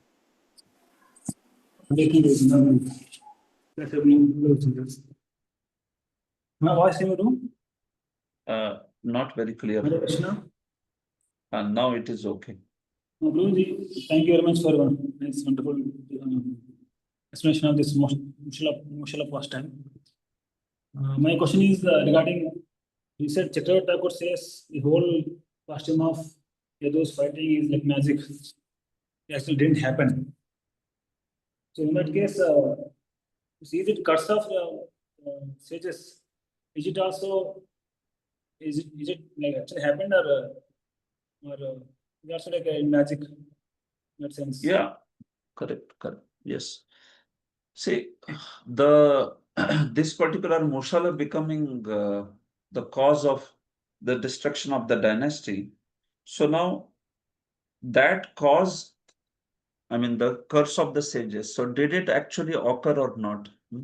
So Vishwan Chakravarti, he says that the way it occurred is in this fashion, that we see that yes, Asura Mohan Leela, that Lord manifests, and for that particular purpose, he is using the curse of the sages also as the pretext. So the sages cursed that okay, this iron lump will become cause of destruction. It has become, certainly, right? It has become. But the point is that that's how it is perceived. Not everything there, like up devatas going towards Prabhas, reaching it there. This is all perfect. This is all fine. Now, after that, they're especially taking those Eraka sticks and all that and killing each other and all that. That is considered to be Indrajal. That is considered to be Asur Mohan Leela. So, were the Erakas there actually? Yes, they were there. Did Jara hit the Lord with that arrow? Yes, he did hit. But then, if you want to literally say that the destruction is caused by the sages, the curse of the sages, well, uh, that curse is also caused by the Lord, and the way it is accomplished is also caused by the Lord. So it is not that it has happened. Actually, it has happened. That's how the curse has taken effect. No, Krishna arranged for that curse's execution in this manner that some part of the Leela is real, but another, especially the final part of hitting and killing each other, is completely Asur Mohanam. It is not actually something which really took place. So Jiva Goswami also in Krishna Sandarbha, he says the same thing. He says everybody saw it like that, but it didn't happen like this way. So we see that the way Krishna is accomplishing the curse of the sages is like this. So the Asur Mohan is also part of that. This is how he is getting accomplished. Right? You can get a desire of sages or like that accomplished in any fashion. So whether it is Asur Mohan or whether it is something that actually happened, but in a way that it is true only, that the Yadus, they are they are basically ending their existence over here on the planet. So that's how it should be seen. Whenever they speak of this emotional leela, generally they speak like that as if it happened really. But I saw many times when you mention, but actually it is magic. Generally, then you should not speak or we should not mention about it. That this happened like this in general. Like Sudhir was mentioning, is he mentioning that no, this is what somebody say, or is it like that, or he himself is mentioning as it has happened like this.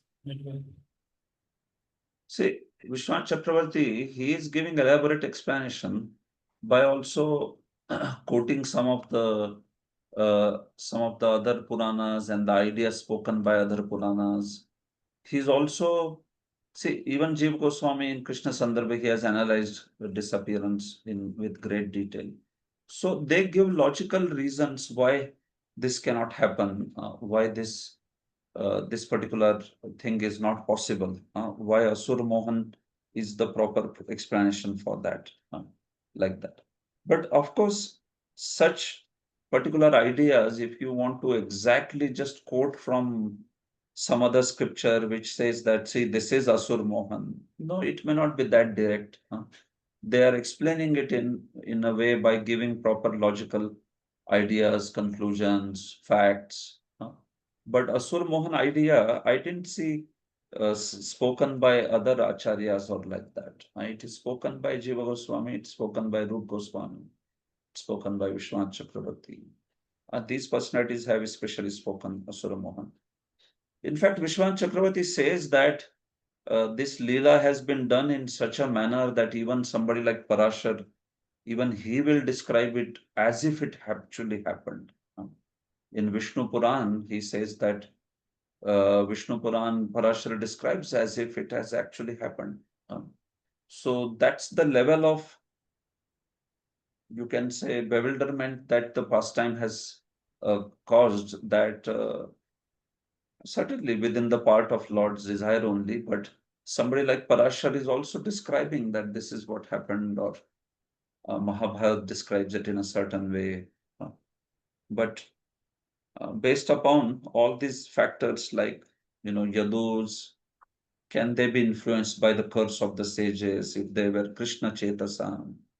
And then Krishna himself desiring so many things, understanding the Yadus as eternal personalities plus Devatamshas, all that. So seeing all these ontological truths, then they come up with a scheme to explain things. So that's how, at least I have seen. I have not seen them quoting directly some other pramanas where somebody else is saying, this is Asur Mohan, certainly, this way. So, yes, Prabhu, that's how typically the explanations are. When you have to build an explanation, you may not have exact reference for that. Then otherwise it will become a common knowledge, no? So they take the facts and then they, based on the facts, they give this explanation. So as followers of our acharyas, yes, we do have faith in what they are saying, and we accept those explanations because naturally these are exalted souls having deeper revelations of the Leelas and all. See, I can tell you, I read commentaries, sandarbhas and all. At a certain point of time, no, you have to take it on the faith from acharyas, meaning even acharyas won't quote references for everything that they are proposing. So if we have to investigate even their statements, sometimes it's not possible. You have to accept it, or if you don't want to accept it, then you take the regular Arsh Praman Varjan, meaning whatever is the Puran saying or Bhagavad, main text of Bhagavatam saying and all that. So yeah, like so much of contents in Laghu Bhagavatamrit, you don't get exactly Shastric reference to substantiate everything. Not possible. But because Rup Goswami was expert in Nana Shastra Vicharanaika Nipuno, so when he says something, we may try to also see the pramanas that he quotes, but even if we don't find them, as a Gaudiya Vaishnava, I will not have any difficulty in accepting that okay, this is the explanation that Rup Goswami or Jiva Goswami is saying. So Asur Mohan Leela, this is the idea explained by Gaudiyas only. This is the fact. When Buddha told Vidura how the Vedus disappeared, so is there also a mention about this, like this past time happened like this? Vidura, what was that? Uddhava, when Uddhava spoke to Vidura about disappearance of Lord and Vedus, there also he mentions about this, they disappeared like this, fighting. I don't think so, right? There he doesn't elaborately describe anything of this. Anyone else? Samapan Gopro, you remember? I think there is. I studied recently, so there this thing is only spoken actually because Vidura is getting affected by such people, right? So Vidura is specified by Uddhava saying that this is all wind up happening. Why you are taking Yeah. it seriously? And he does say this, that this is just, and there Prabhupada also writes, quoting Jiva Goswami, that it is just Indrajal. So, but it's not elaborate. Elaborate is here, but same thing, Uddhava knows this confidential thing. Yes. And there it is written that how Uddhava, that's what the Param Sthiti is. Because it's a part of Param Sthiti. Even Uddhava came to know at that point. Right. Right. Yes, Prabhu. Yeah, that's how. So this appears to be most elaborate. I mean, in the 30 and 31st chapter, you will see that all these ideas that we have spoken, Vishwan Chakravarti writes long commentaries there, and he speaks all these ideas. And in Krishna Sandarbha, there are two anuchedas, 2 or 3 anuchedas analyzing disappearance. So if you can read that also, Jiva Goswami takes the text of 11th canto and then he draws a lot of analysis on the basis of text. So if you want to see some textual analysis, then he does that. He takes the words and then analyzes. See, this is why this should be the conclusion, not like that. But yes, the conclusions are certainly unique and novel. And yes, we are followers of Gaudiya Vaishnava Acharyas, so we love those conclusions. Okay, Bhagavad Katha, bro. Yes, sir. Thank you. Yeah, so you can see the references maybe in Krishna Sandarbha, and if you feel get some more something more on that, then you can let us know. What is the Anucheda numbers? I'll see and tell. I'll find out. No problem. Chaitanya Prasad Pro? Yes, thank you. Chaitanya Prasad Pro? Yes, Prabhuji. Prabhuji, I have 2-3 questions. One was about Bhaktisiddhanta Saraswati Thakur's commentary. It's only specific to this canto or few cantos. Is it like that? Yeah, it is there, Prabhu. Meaning it's there on all the cantos, but on 11th canto he makes some lot many comments. Otherwise, it is brief. But here in the 11th canto, he writes a lot of notes in.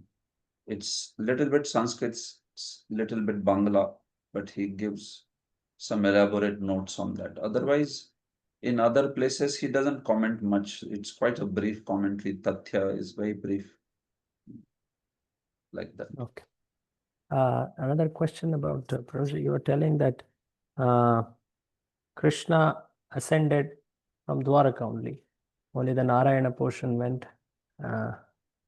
and that went out of Dwaraka, and from there, that Narayana portion ascended to Vaikuntha. In that context, I was, am I right in what I understood about it? Yeah. Yeah. Yes. So in that context, that Uddhava Gita speaking is outside Dwaraka, right? Yeah. Just before leaving, I think Uddhava, it is within Dwaraka, right? It's not outside Dwaraka. It's just before Lord is leaving. I mean, Uddhava is leaving. Under that banyan tree, and that description is told where Maitra also. The Uddhava, the instructions to Uddhava, they are within the palace of Dwaraka, no? Is it so? That's what I am thinking. Anyone else? They gave later on they gave instructions separately along with Uddhava and Maitreya. That is means different, not Uddhava Gita. That's not Uddhav Gita. That's not Uddhav. Uddhav Gita is happened in the palace only, bro. Dwaraka palace. Yeah.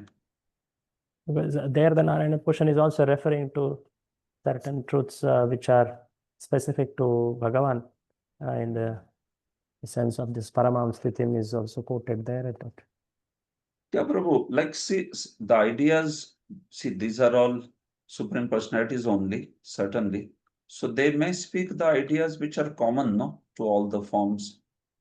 That is fine. Even the whole Jara, and that episode that is happening for the Narayana portion.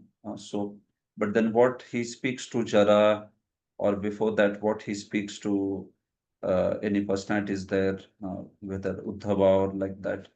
Those ideas also being the personality of the same tattva.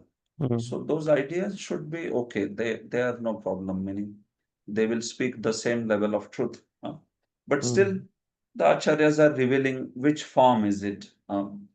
This is this form, this is this form, like that. But yeah, at the level of tattva, we do understand that they can instruct. Any one of them can instruct on those fronts. It's possible.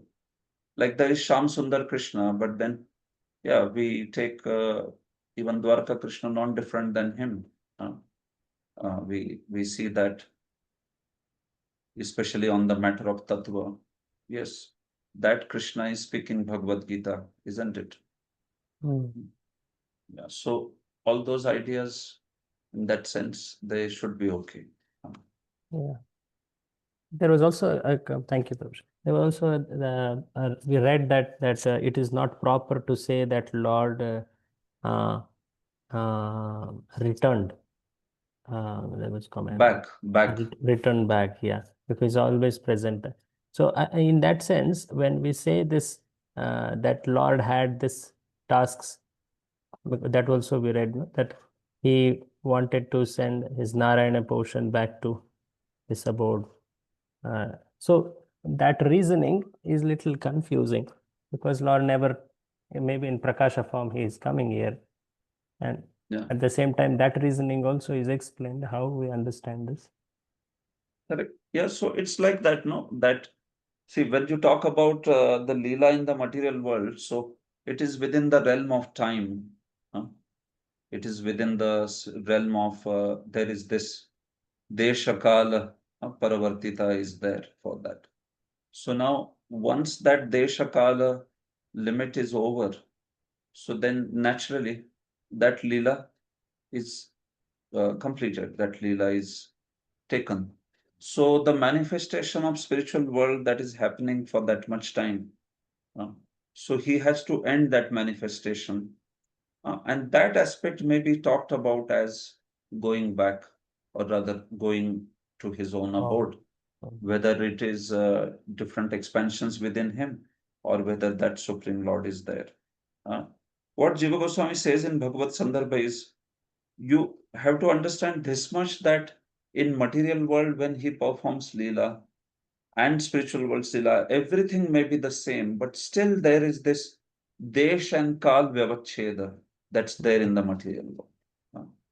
He is performing a Leela in a particular place, and then he's also performing it for a particular time. So once that he decides that this time and this place is over, so he ends, and then whether those particular expansions that he has manifested, so they will naturally go back and merge into their original amshis, or like that, that sort of thing. So that's all Vishwan Chakravarti means. Means his ending of the manifest Leela is not to make up his absence in that period, because he's always present, right? That's It's precise. just the time and place, nature in this world. That's precise. Yeah. That's how those words like Prakat Prakash and Aprakat Prakash have been used. So in he just makes that Prakat Prakash is over now. And now what goes on in spiritual world is the Prakata Prakash. Or sometimes in places like Vrindavan, the pastime just, although being in the material world, it just goes on always. So that Aprakata Prakash in Vrindavan means something additional. It just doesn't mean Krishna's pastimes in Goloka, but it means also Krishna's pastimes in Bhaum Vrindavan also. Aprakata Prakash takes two kinds of meanings there. But otherwise, in general, for Lord's abode, like Vaikunthas and all that, Prakata Prakash is when the particular incarnation manifests the pastime here, and that is over, and then the pastime continues in Aprakata Prakash, which is basically the spiritual world. Like, This thank is you. Krishna Sandarbha's explanation. Much. Yeah, thank you. Okay. There's one Prabhuji, last. Yeah.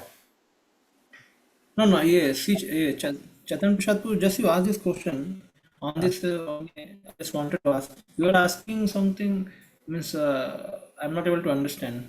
Ki like Narayan portion was hit by the Jara, and already Krishna portion has left Yeah. before. So then, what is the Yeah. question means here? Ki Oh, his question was different, not on that. Yeah. You No, check with him. You okay. check with him. I answered it already. Yeah. Yeah. Okay. I'll Okay. connect with you, Arjun. Prabhuji, one last thing. You were telling about like Prabhupada himself, Prabhupada disciples mentioned that usually first a soul gets attracted to the glories of Lord. Then, after developing that attraction, he gets an opportunity to participate in the Leela here. And then he enters the Nitya Leela in the spiritual world. And this Bhakti Saraswati. Yeah. yeah. So, Prabhuji, where is the exact Reference. explanation of this? Are there, is it always the case like this? Because sometimes I've heard this that directly also, like recently we heard somewhere about this, that directly someone entered the Nitya. So, are there exceptions? How do we understand this and where do we Yeah, find yeah. on it? Yeah, exactly. So, yes, Prabhu, I was, in fact, for a long time, I was looking for reference also for this where he speaks. So, Bhaktisiddhanta Saraswati does seem to be speaking this idea. Yeah, but then is this exactly elaborated somewhere? I didn't come across any elaboration of this. And also the idea that Bhaktisiddhanta Saraswati says here is taken as that's one of the ways only, Prabhu. It is not taken universally that that's the only way. One of the ways Lord arranges is like this, that he may invite a certain perfected soul to come in the pastimes, and then finally the person goes back to spiritual world. So based on the expansion of the Bangla commentary there, when I checked the some of the experts. So that's what the meaning. He's not making a blanket rule like that, that universally it is like this. Because as you said, yes, there are many places, explanations where we will find the contrary. Not necessarily that every jiva has to go to some lila in the Bhaum Vrindavan and then only he can go to Golok Vrindavan.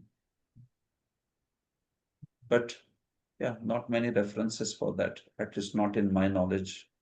Or any other acharya has spoken on this, Prabhuji, or we don't get any? Not really. Vishwan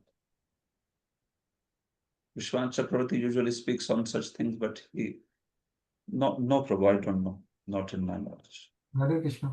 Thank you, Prabhu. Samapan go, Prabhu. Guruji, I remember this in Ras Leela, there is one big purport of Srila Vishwanath Chakravarti, Sangataha, that word is there, no? Material body getting purified or spiritualized, Right. getting purified. Correct. So there something like that he mentioned, not like stepwise, but this concept of getting birth in the womb of a gopi, and in association of Nitya Siddhas, they becoming purified and then joining the rasa dance. So this kind of description is there, that there is a further purification which happens in association of Nitya Siddhas. Means I was also very shocked that purification is so long actually when I read that. But it is not like full reference, but one concept. Yeah. And like one reference there I remember is in terms of the various portions that came in Ras Leela. In that context, or even in the Ujjwal Nilmani, the various the various portions of gopis that came in Ras Leela, in that context it is spoken.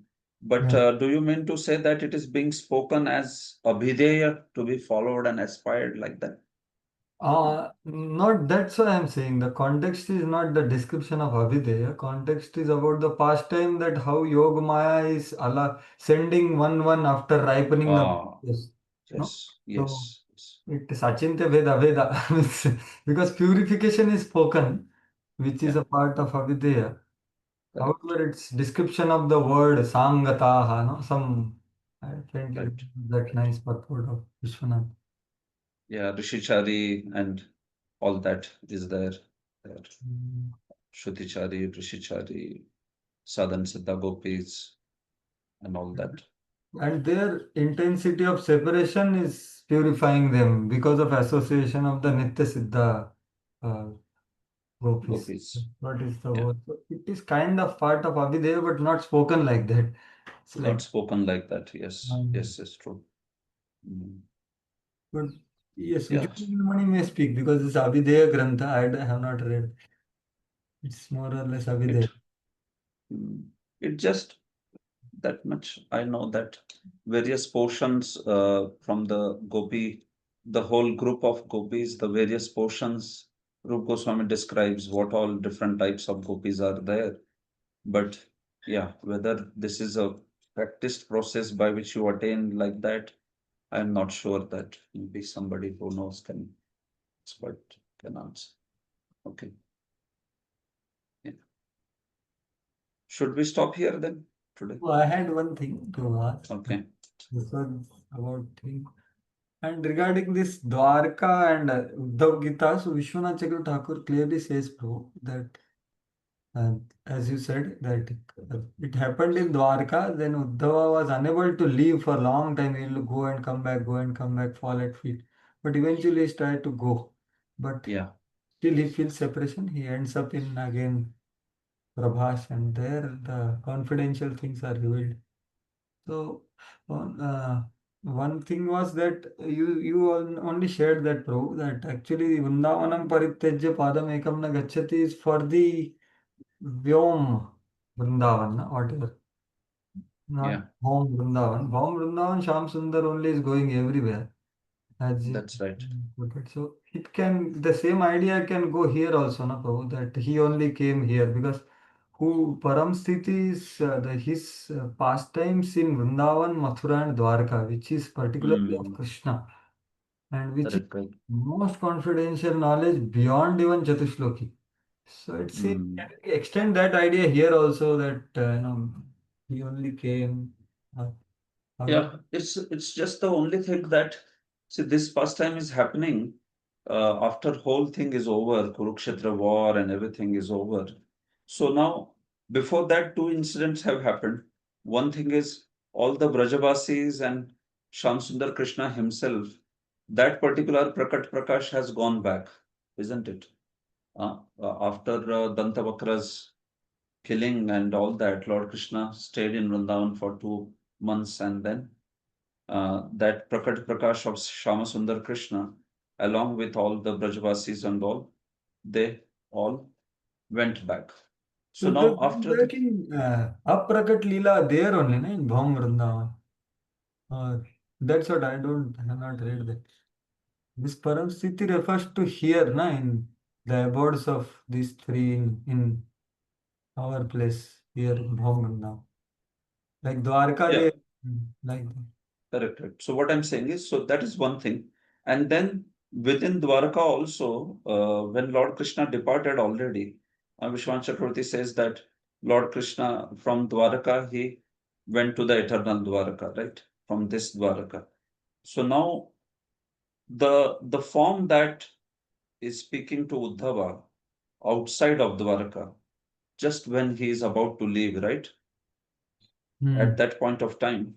So that particular form also, whether meaning that form is instructing into confidential truths or all that aspect, but that is no problem, no, that can happen, isn't it? Because it's the same form in the sense that it's the same tattva. He can instruct in those tattvas, certainly. It's just that we see that appropriate places, Lord is ascending from those appropriate places, right?